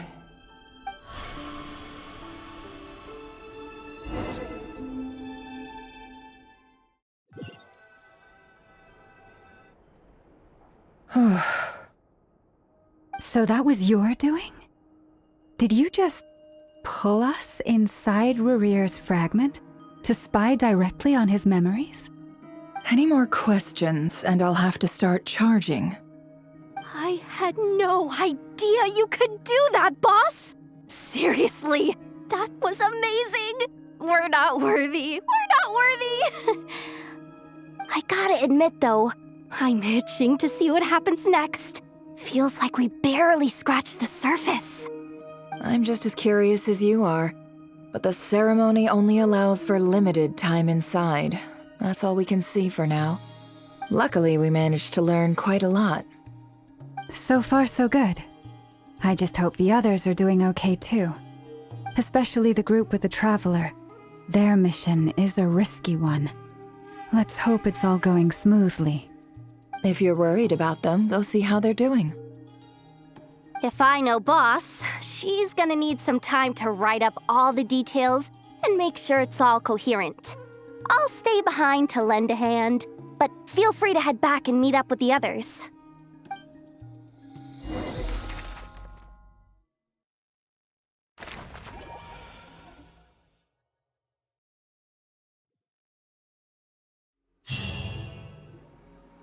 Oh, they've been prowling around for nearly 2 days now. These things just won't quit. Oh, they might not have seen us yet, but them constantly sweeping the area, our way out is completely blocked. Oh, that's never gonna work. One little slip up and it's game over. If they spot us, they'll run straight back to Rerir. And once he knows we're here, it won't be long before he's breathing down our necks again. Oh, guess you're right. All right, time to zip it.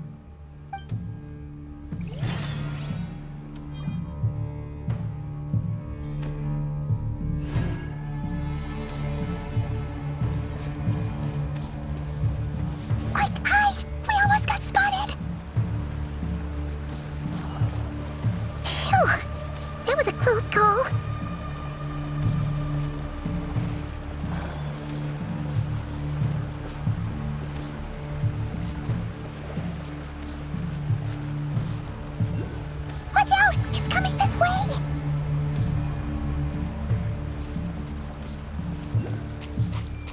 Keep going. We're nearly there. This is the final hurdle.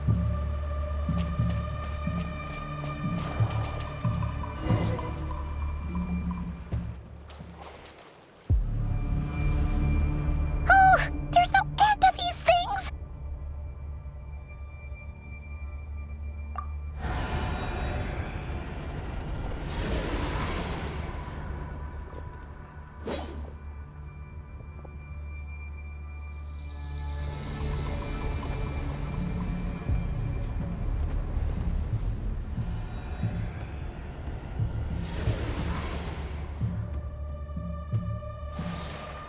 Fire.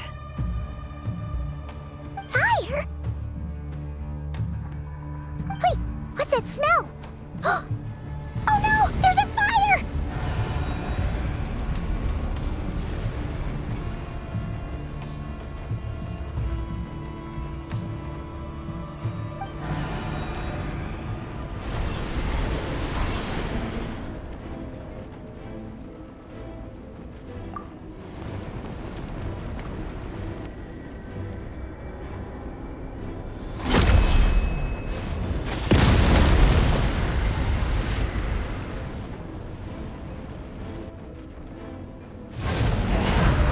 Sandrone was right. You look weak, Columbina.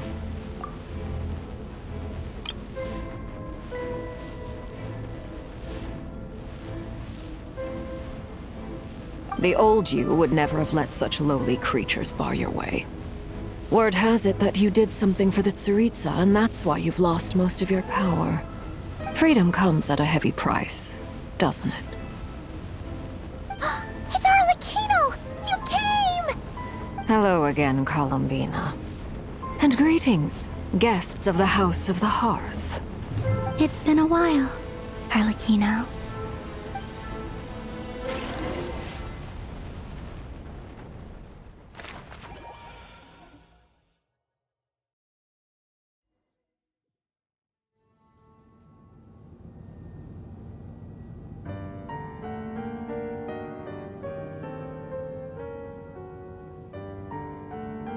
Stupid right here of stupid Solnari. Ugh, whatever. I've got all the data I need.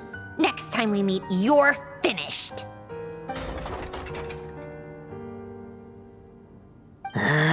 He sure doesn't pull his punches. Excuse me, do you need a hand? You can do me a favor by staying out of my way. Can't you see I'm busy? Wait a minute. I recognize that voice. Hello, Miss Sandrone. Father sent us over to help. Huh. How considerate of her. Hey, Fremine, get over here and help me fix this. Lenny, you do your thing. Just keep your sister away from my machines. Nearly every machine that cat girl touches ends up going haywire. Go put her on cleaning duty or something.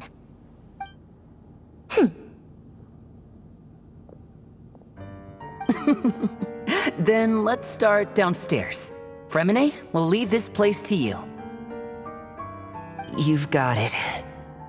Wait a second. Pretty sure there's still some tea in the cupboard. If you want some, you'll have to make it yourselves.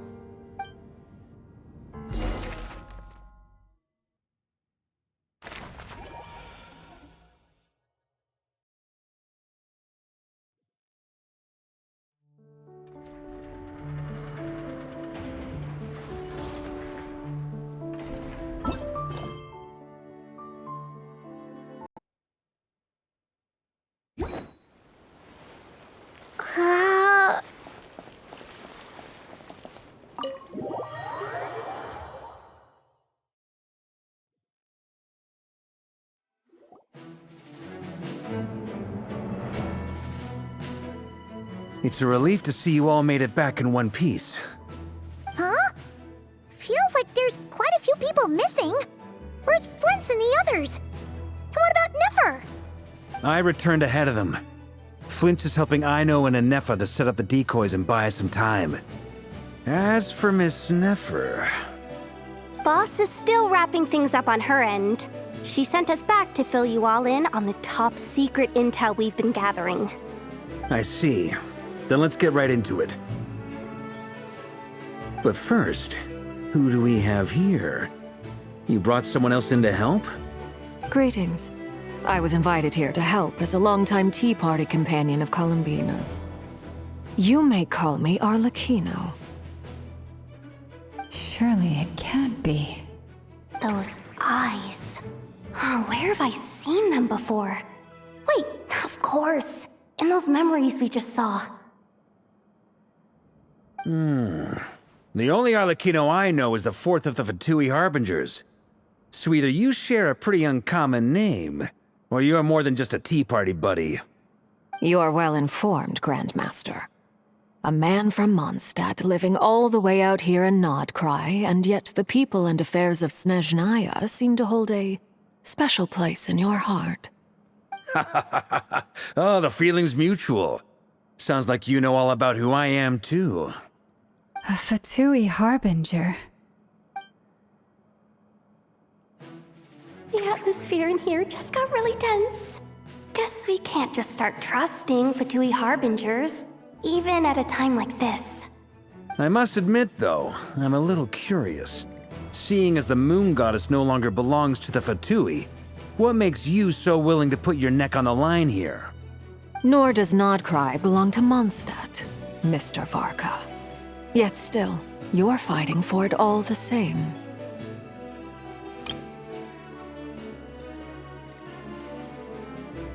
Things don't always have to have a tangible payoff.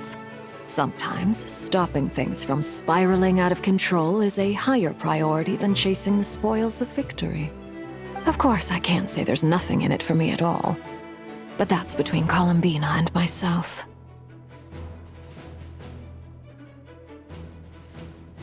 Forgive me. I don't mean to doubt you. It's just that the Fatui really have been the source of many of our troubles. We have our own way of doing things here in Nodcry. But ever since they arrived, the Fatui have treated us with nothing but hostility. I know there's been a lot of bad blood between us in the past. I've done my utmost to avoid friction whenever I could. But sometimes fundamental conflicts of interest simply can't be settled amicably. That's why I'm here solely in a personal capacity. This has nothing to do with the Fatui. As a gesture of good faith, I'll be frank. I can help Columbina track down the iridescent moon's marrow, which will help her restore more of her power. Anyway, what else is on the agenda? Let's begin. She says she'll be frank, then completely skips over the details.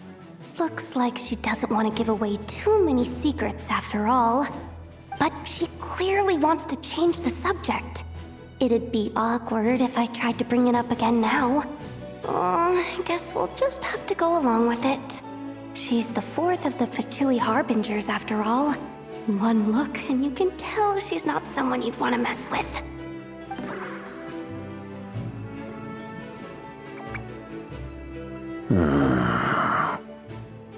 Well, since Miss Arlecchino sounds confident in her ability to handle that, we'll proceed to the next topic. Yehoda, time to share that top-secret intel. All right, listen up, everyone. First, we now know that Rerir was originally a Conrian secret agent whose primary mission was to hunt down and assassinate the so-called Dregs of the Crimson Moon. The Dregs of the Crimson Moon? Mm-hmm. In the memories, there was a lot of talk about the Crimson Moon and Eclipse, and a whole bunch of other stuff from the time of Conria.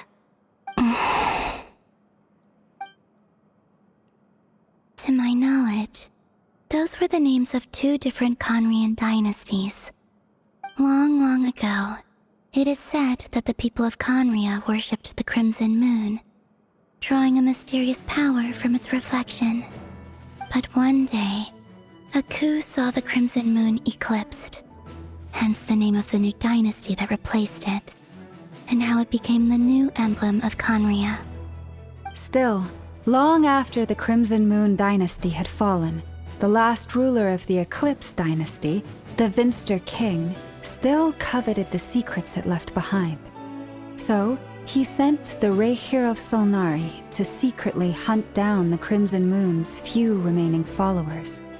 In those days, Rerir showed no signs of madness. In fact, he was as normal as any other person. Oh, and he had a fiancé, or at least a would-be fiancé, called Tholindis. What's the matter?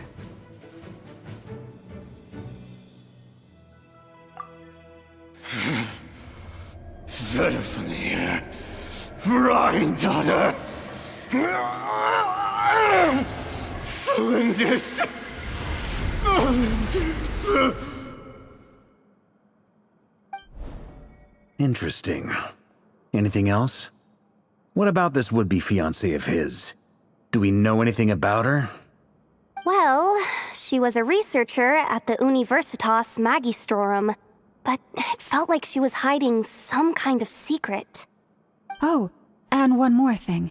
For some reason, Rerir's fragment also contains some of Tholindis' memories, though only a very small portion. Well, no shortage of potential leads, I'll give you that. In any case, it sounds like we can conclude that while Tholindis was still around, Rerir appeared to be lucid and quite normal. Tholindis, it seems, must have been the one thing in this world that he couldn't let go of. Tell me though, were these pure-blood Conorians we're talking about here? Why do you need to know that? Hold on. If she was a pure-blood Conrian... Oh yeah! Just like how it was with the captain! If we could somehow find her, do you think there's any chance Rerir might regain some of his sanity? It's possible, but it would take a miracle. We can't pin all our hopes on that. That merchant who Nefer knows, Dori Sangama Bay. Maybe we could hire her to look into it. All right then. Let's keep working in our separate teams. Traveler, Paimon, Kutar, and Miss Arlecchino will go look for the iridescent moon's marrow. As for the others... On the way over here, I noticed that the Wild Hunt monsters had grown even more frenzied in their search for Kutar. At this rate, the people living here will be in grave danger too. So I'm thinking of gathering together some of our followers to go wipe them out. I'll head back to the curatorium and meet up with the boss. Feels good knowing we've all got something to be getting on with. Given that the Wild Hunt has been a lot more active lately, the Lightkeepers have likely begun their own operations too. If that is the case, someone will need to pass the news on to Flint's. I'll hold the fort for now, then discuss our next move with Flint's, Aino, and Anefa when they get back. Alright then. Well, the clock's ticking. If that's everything, we'll be on our way. We'd better get moving too. We'll try to buy you as much time as we can. Relax. Just do your thing. I decided to call in some backup since things are getting so hairy. Our reinforcements should be here any minute now. Stay safe, everyone. Dismissed.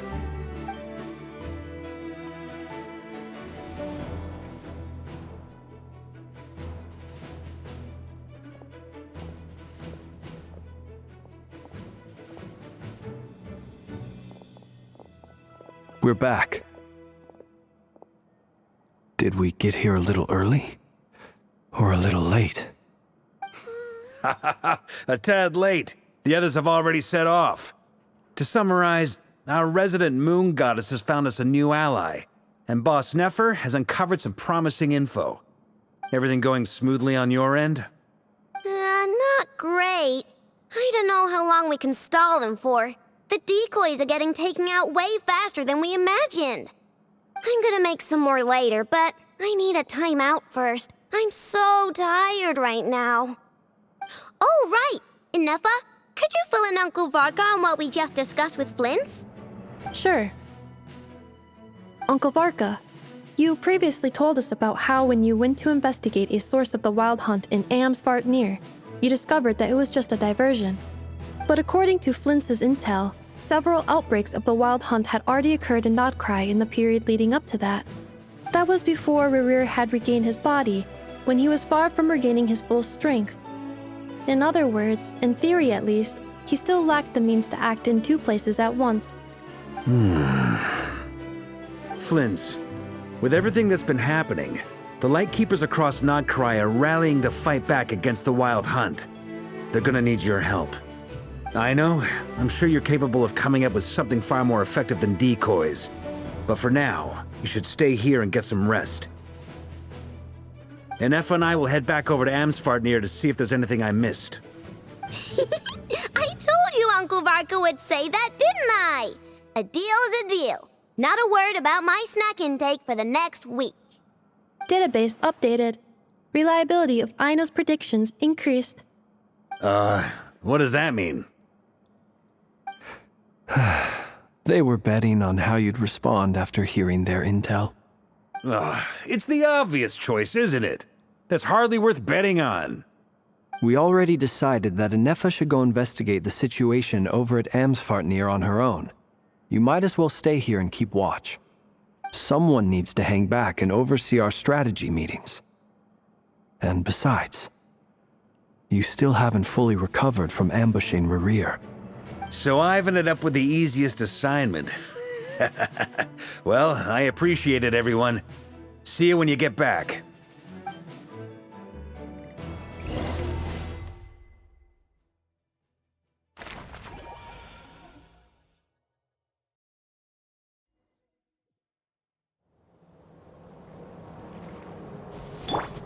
Take me up! Here, this will serve as a good spot to cross over. Arlecchino, hold up a second. Since you brought us all this way, would you mind telling us what you've got planned? We still haven't got the slightest idea what's going on here. And if even Columbina doesn't know where the iridescent moon's marrow is, how do you? Simple. Because I am an inheritor of the royal bloodline of the Crimson Moon, and one of the last surviving embers of the Two Worlds' flames. Huh? Are you serious? As in, you're a descendant of that Crimson Moon dynasty we were just talking about? The one from ancient Conria? Your surprise is understandable.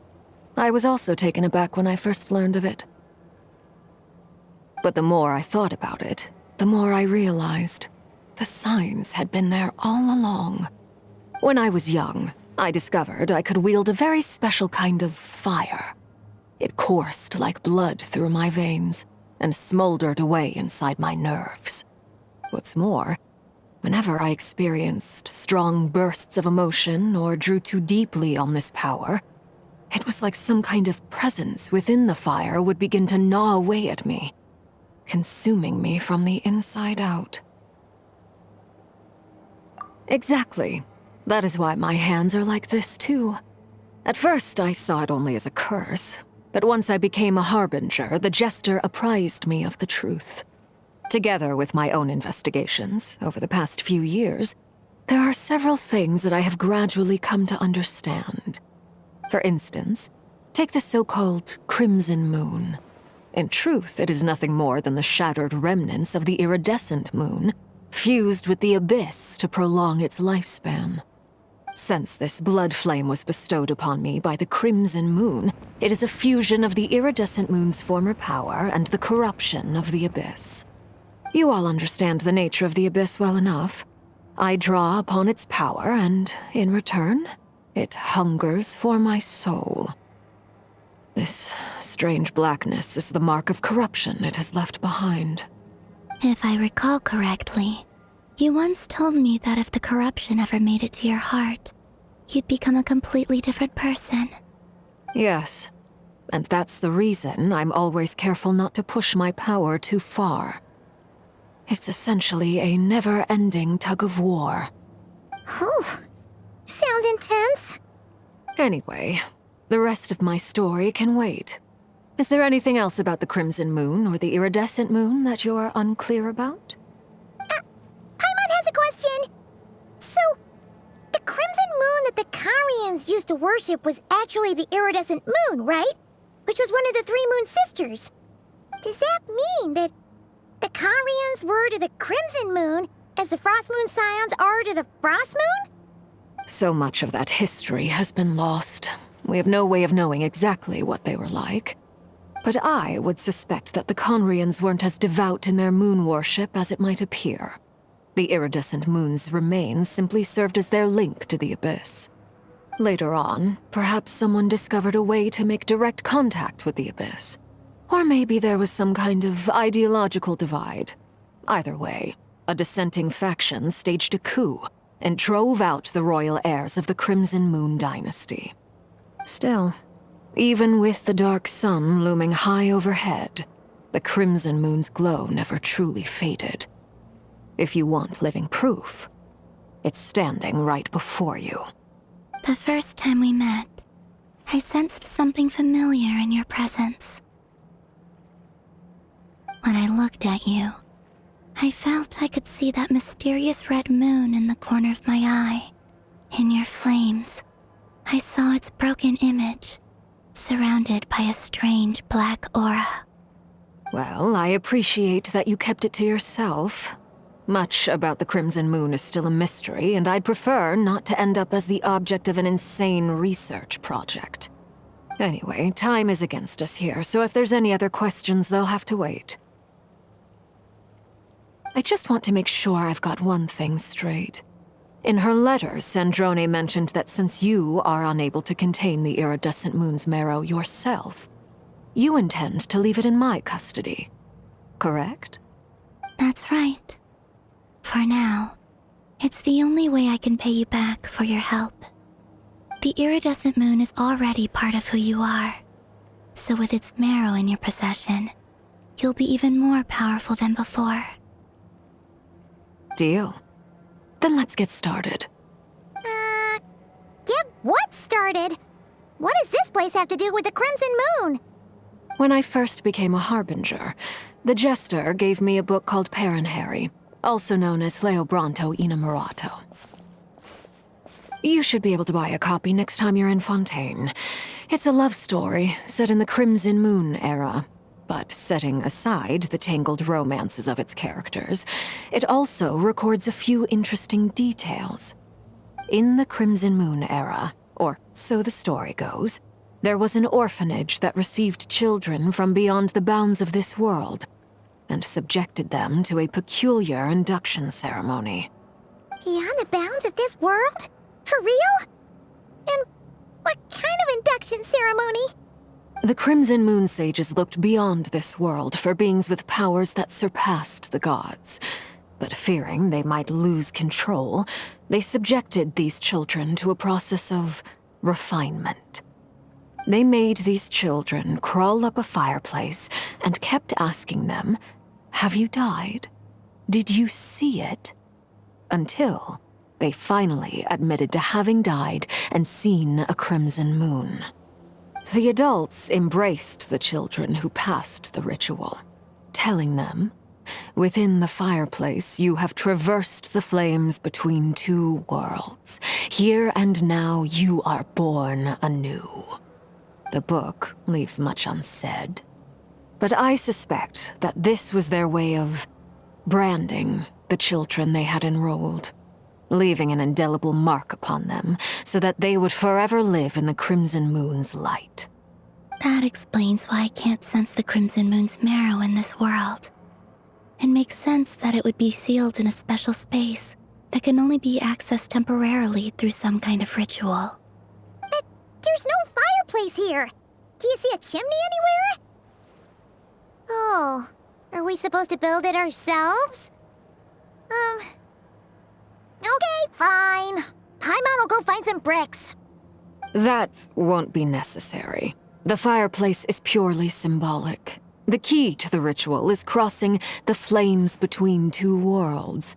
In other words, the flames that burn within me. Those burned away by such flames leave behind a kind of ghostly afterimage in the world.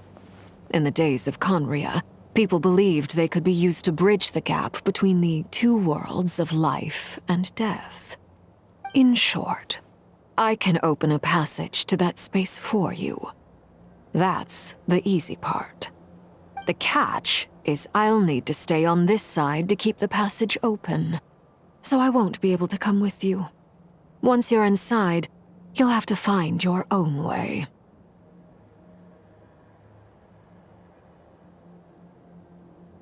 Very well. Then I'll open it up. Traveler, spare me a little more moonlight if you would. I may need it.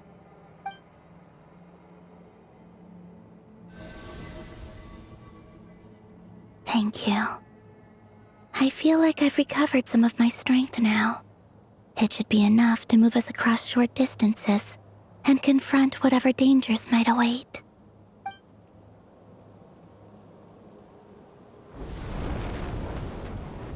Mistress of the seven hues of ages past, great mother of the present, crimson-clad sovereign of the two realms, by fire severed, by fire renewed, I offer myself now and beseech your descent.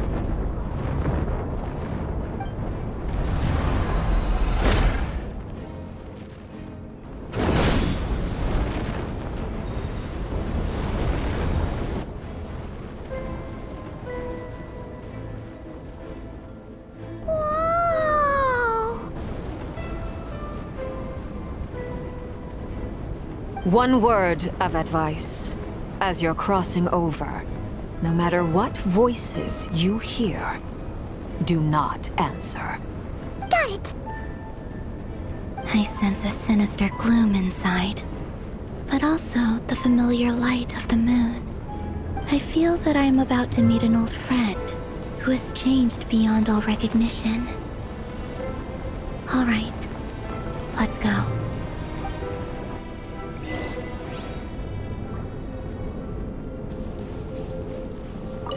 Seismic changes often begin with small windows of opportunity. This could be your window.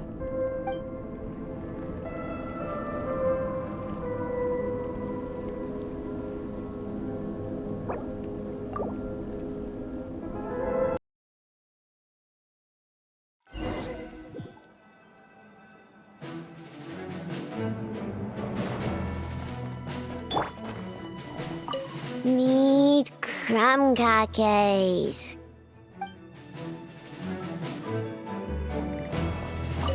What happened over at Amsvarnir?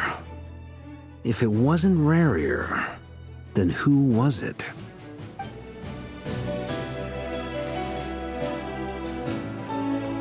Need crumb cakes.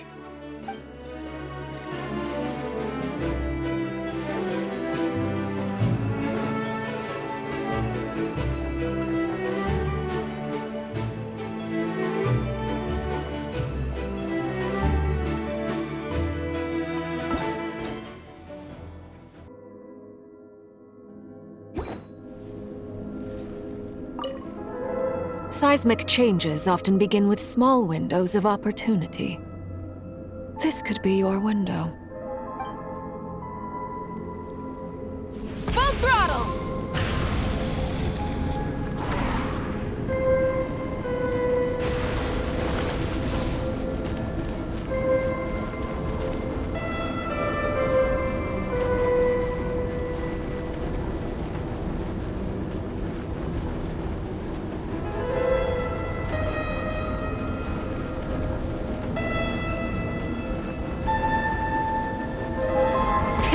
Rev the engines!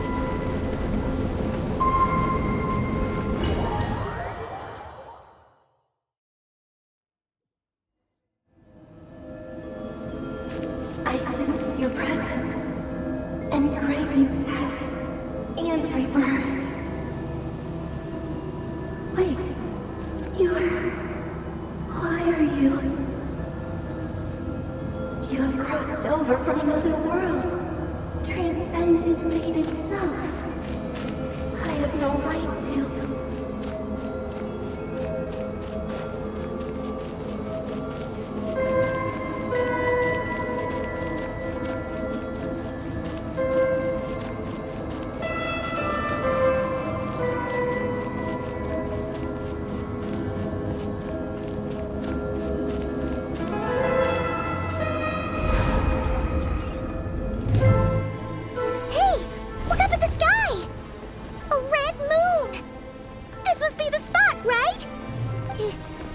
Is that the abyss?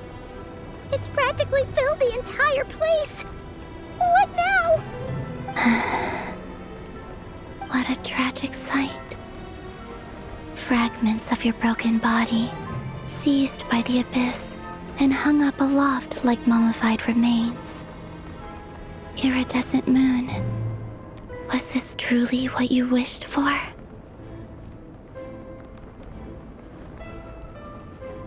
Careful!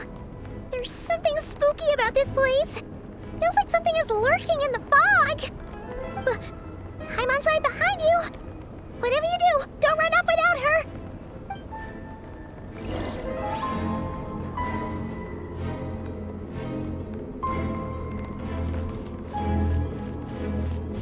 By the way, Kalambina, didn't you tell us that the iridescent moon had shattered into pieces? The moon up there looks pretty whole to Paimon. How is that possible?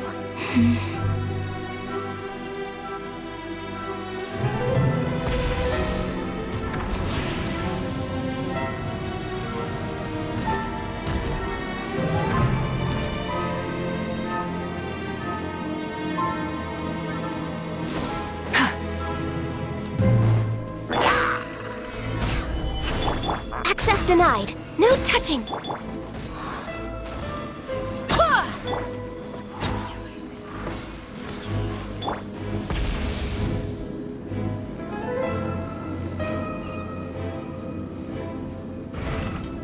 Just like I thought. It was only a facade. Rise with us! This is order. Born of ice and frost.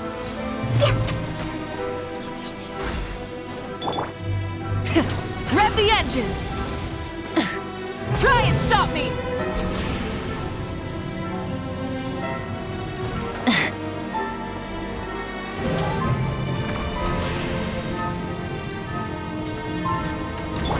Blaze over.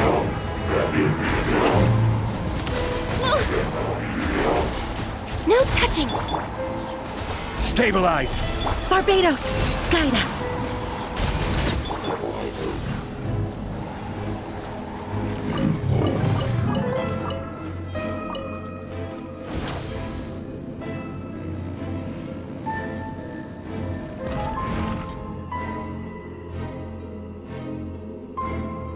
Huh? Huh? For real? That's way too high! There's no way we'll be able to reach it! No. I'm not sensing anything up there. It's coming from under the mountain. Let's see... Ah! There's some kind of weird shadow over the water! Wait, see that? Looks like a mechanism of some sort! Let's check it out!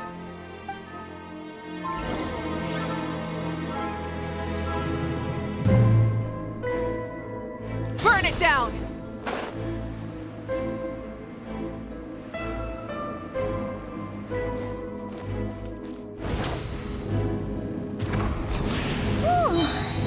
Looks like a device from the time of Karia. Maybe people once came here to study the Crimson Moon's domain, and they left this behind. Oh, if we can activate it, we might find some clues.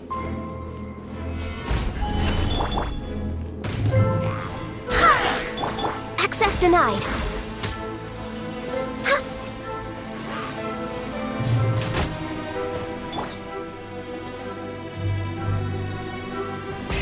The abyssal energy here is too strong.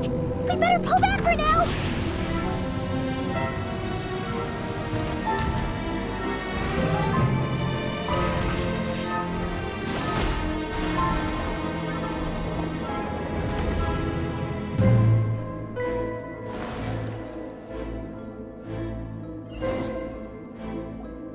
Hey, look at that! Now that the mechanism's running, the shadow in the water looks different. Do you think these mechanisms might be the key to unlocking the secret? Let's try to find more of them! Felindis, we'll leave the rest of the research in your hands. We'll be heading back now.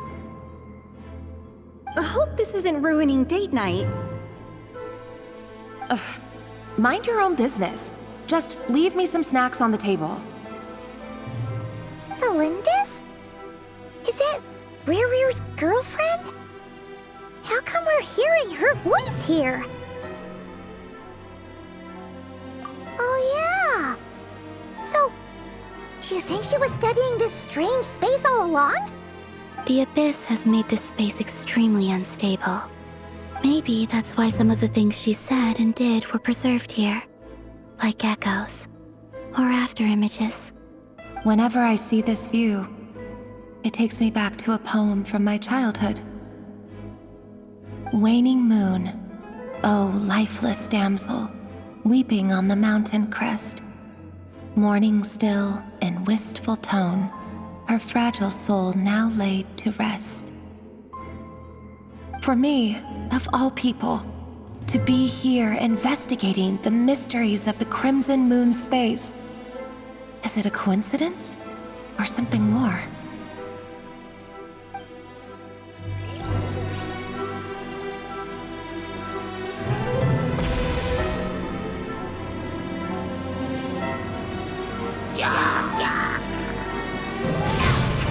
Light of the blazing sun!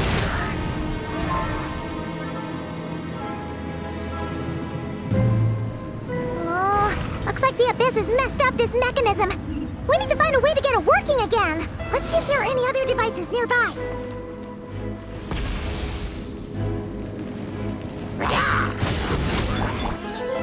Order guide you.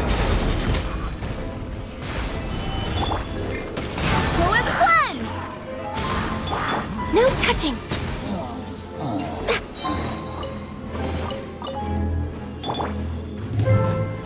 Light it up! Try and stop me!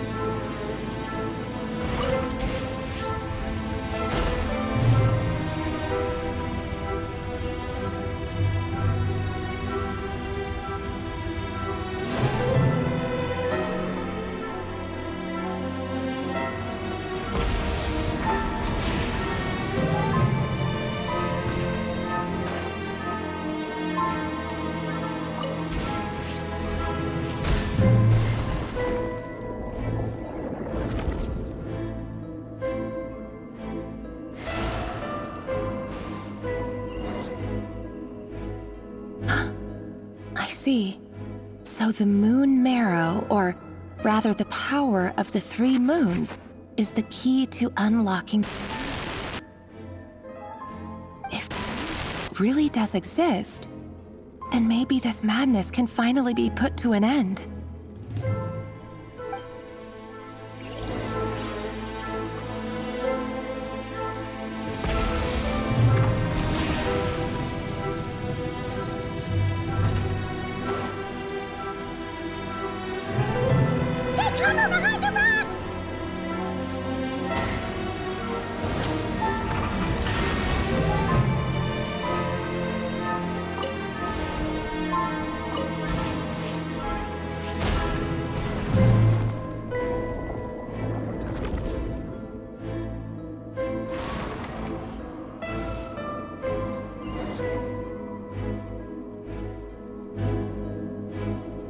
With the Abyss inhibitors in place, I should be able to access the chamber with the moon marrow. Oh, Rerir, with every step you take, you're drifting further from what you truly desire. But you're not the root of the problem. Ever since that outsider set foot in Conria, the Vinster King has sunken deeper into madness. If only I could get my hands on that outsider.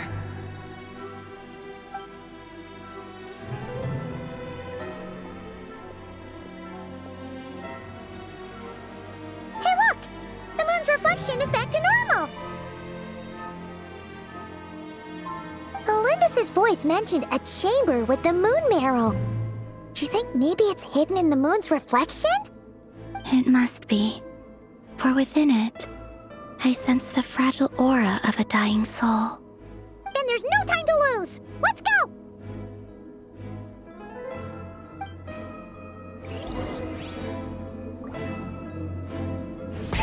Rev the engines!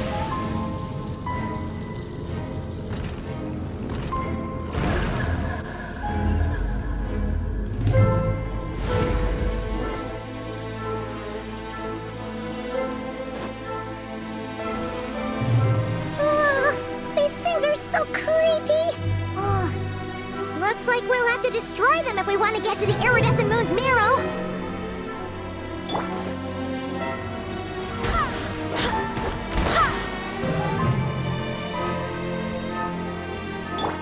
Try and stop me!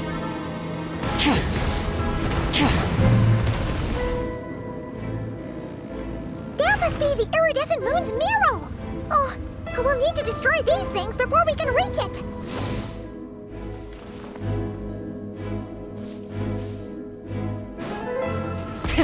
Rev the engines! Pyroclastic surge!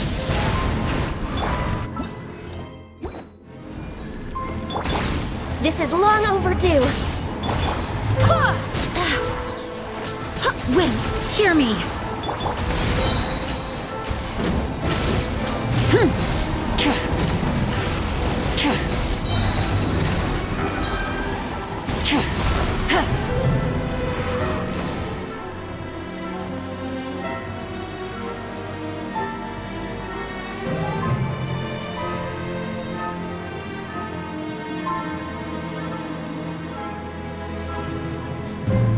Try and stop me!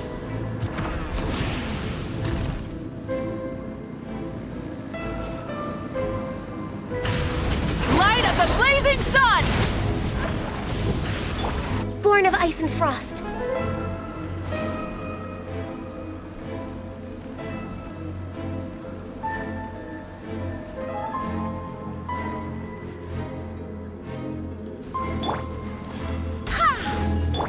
Full throttle!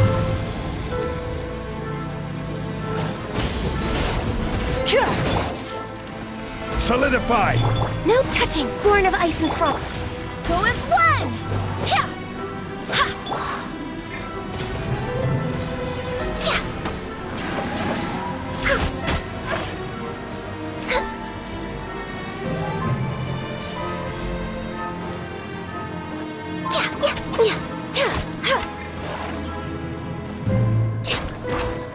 Hang in there! We're so close!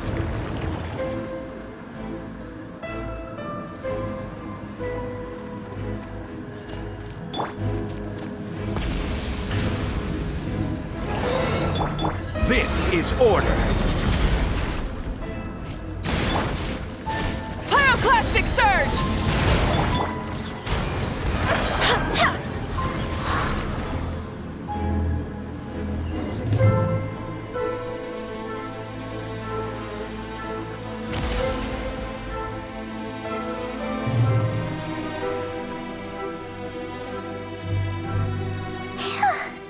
We finally did it! The iridescent moon's marrow, still burning away like an undying flame, yet now contaminated by the abyss. It has taken on a new form entirely. If we can purify the abyssal power within, we should be able to obtain its untainted essence.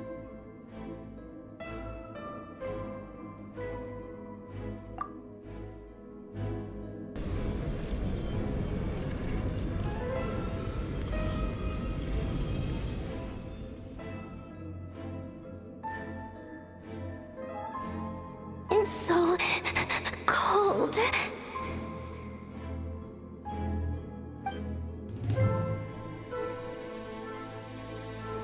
Is it you? Are you here? Huh? Are you talking to us? At long last, I can see you once more. Our fates have crossed, and I am finally free. I'm sorry, I lied to you. Even knowing what was to come, I still couldn't let go of the fear in my heart as death drew near. The moment the moon shattered, my body began to split apart piece by piece. Like I was being cut into pieces by 1,000 blunt blades. My thoughts scattered as the cold crept in. But I could not bear to fade away like that. Tell me, what was it that brought you to us all that time ago? If only I had possessed your courage. then I might have been spared this torment more painful than death. You look so puzzled. That's how I felt too when I first saw you. But trust me when I say that everything happens for a reason. Farewell, Hypo.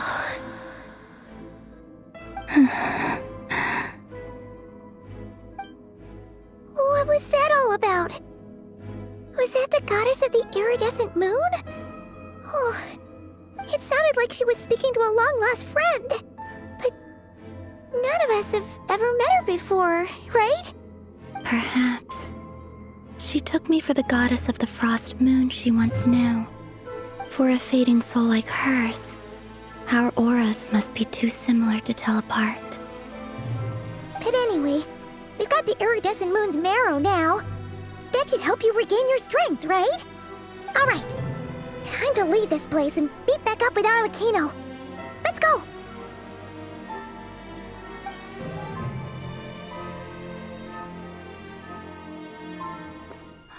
That's odd. This place looks different than when we came in. Waning moon, oh lifeless damsel. Oh.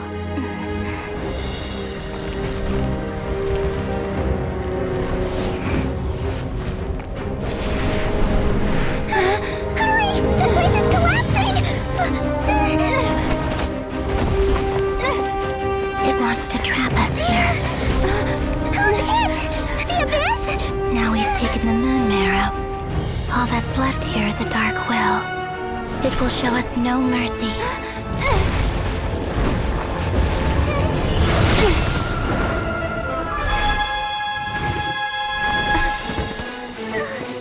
Give it back! The crimson moons! My marrow! My heart!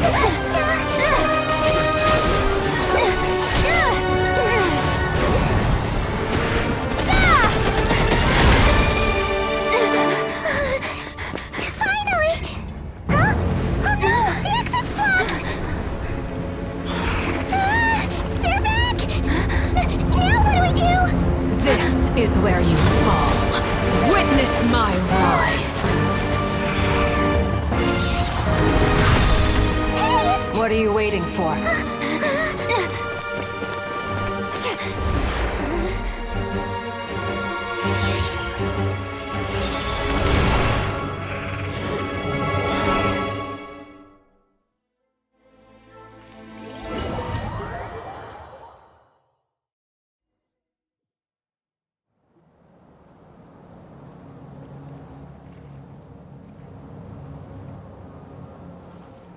Oh, we made it! Was that you, Arlecchino? Did you save us? Wait, your hands! They're... Oh, this? Don't worry. It's a small price to pay. The Abyss wanted to trap you inside, and I defied its will by bringing you out. No wonder it's a little angry.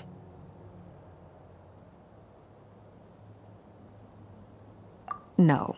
I have paid the price, albeit a small one, and it cannot be undone. My hands have already fused with the Abyss. Purification would simply destroy whatever's left of them. But surely... Oh, we're so sorry, Arlecchino. Paimon can't believe you'd make a sacrifice like this for us. As much as I'd like to call it a favor, the truth is I was simply holding up my end of the deal. Well, Columbina. Yes, you did your part. And as promised, I will leave the iridescent moon's marrow in your care. From this day forth, may the two worlds' flames burn ever more brightly.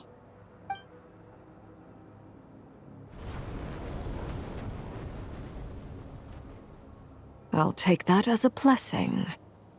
Now, Columbina, give me your hand. Accept this moonlight I offer in return.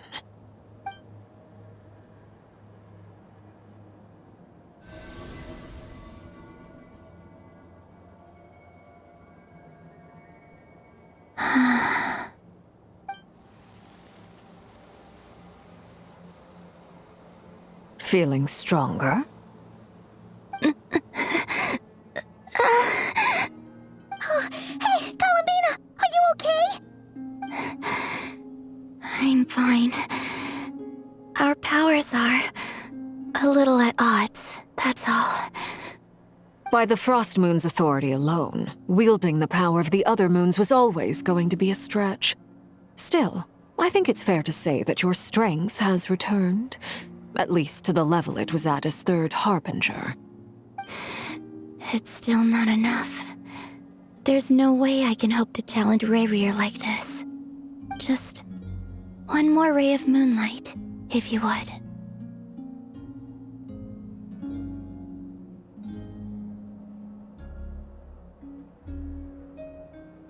It's okay.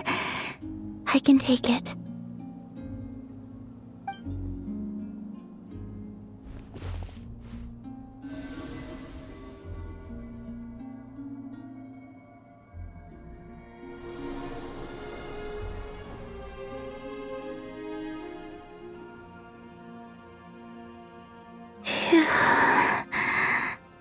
How about now? Fighting fit? At the very least, I won't have to stay hidden like before. I want to see him gone from Not Cry. The Rayhear of Solnari and his wild hunt must be sent back where they belong. Well, it's good to have something to aim for. You certainly seem more alive now than you did earlier. When I first met you, you didn't strike me as a ray of moonlight. More like a wisp of fog drifting in from who knows where, ready to scatter at the first sign of a breeze. But now, you're full of vitality, just like the Frost Moon, once the brightest of them all. May you keep shining, Columbina. This is who you are. Thank you. Look after yourself too, Arlecchino. I know you have plans of your own, and that's why you're always seeking to grow stronger. But whatever you're after, don't let the Abyss take a hold of you. I do not wish to see you go down the same path as Rayrir. I appreciate the concern, Columbina. Although perhaps it's time you took a new name. A new name? Kutar, the Moon Maiden, Columbina, they're nothing more than code names. They describe who she is and the roles she's played, but they're not her real name. We often use code names in the House of the Hearth, too. But it's knowing your real name that keeps you grounded. Up till now, you've been living a wandering life, so you've probably never really cared. All I'll say is this. Once you've defeated Rayrir, give it some thought. All right, that's it from me. I'll get you back safely first, then go meet up with Sandrone. You're the best! I appreciate the gesture. It speaks to your good character. Anyway, let's get going. There are more urgent things to do right now than trade compliments.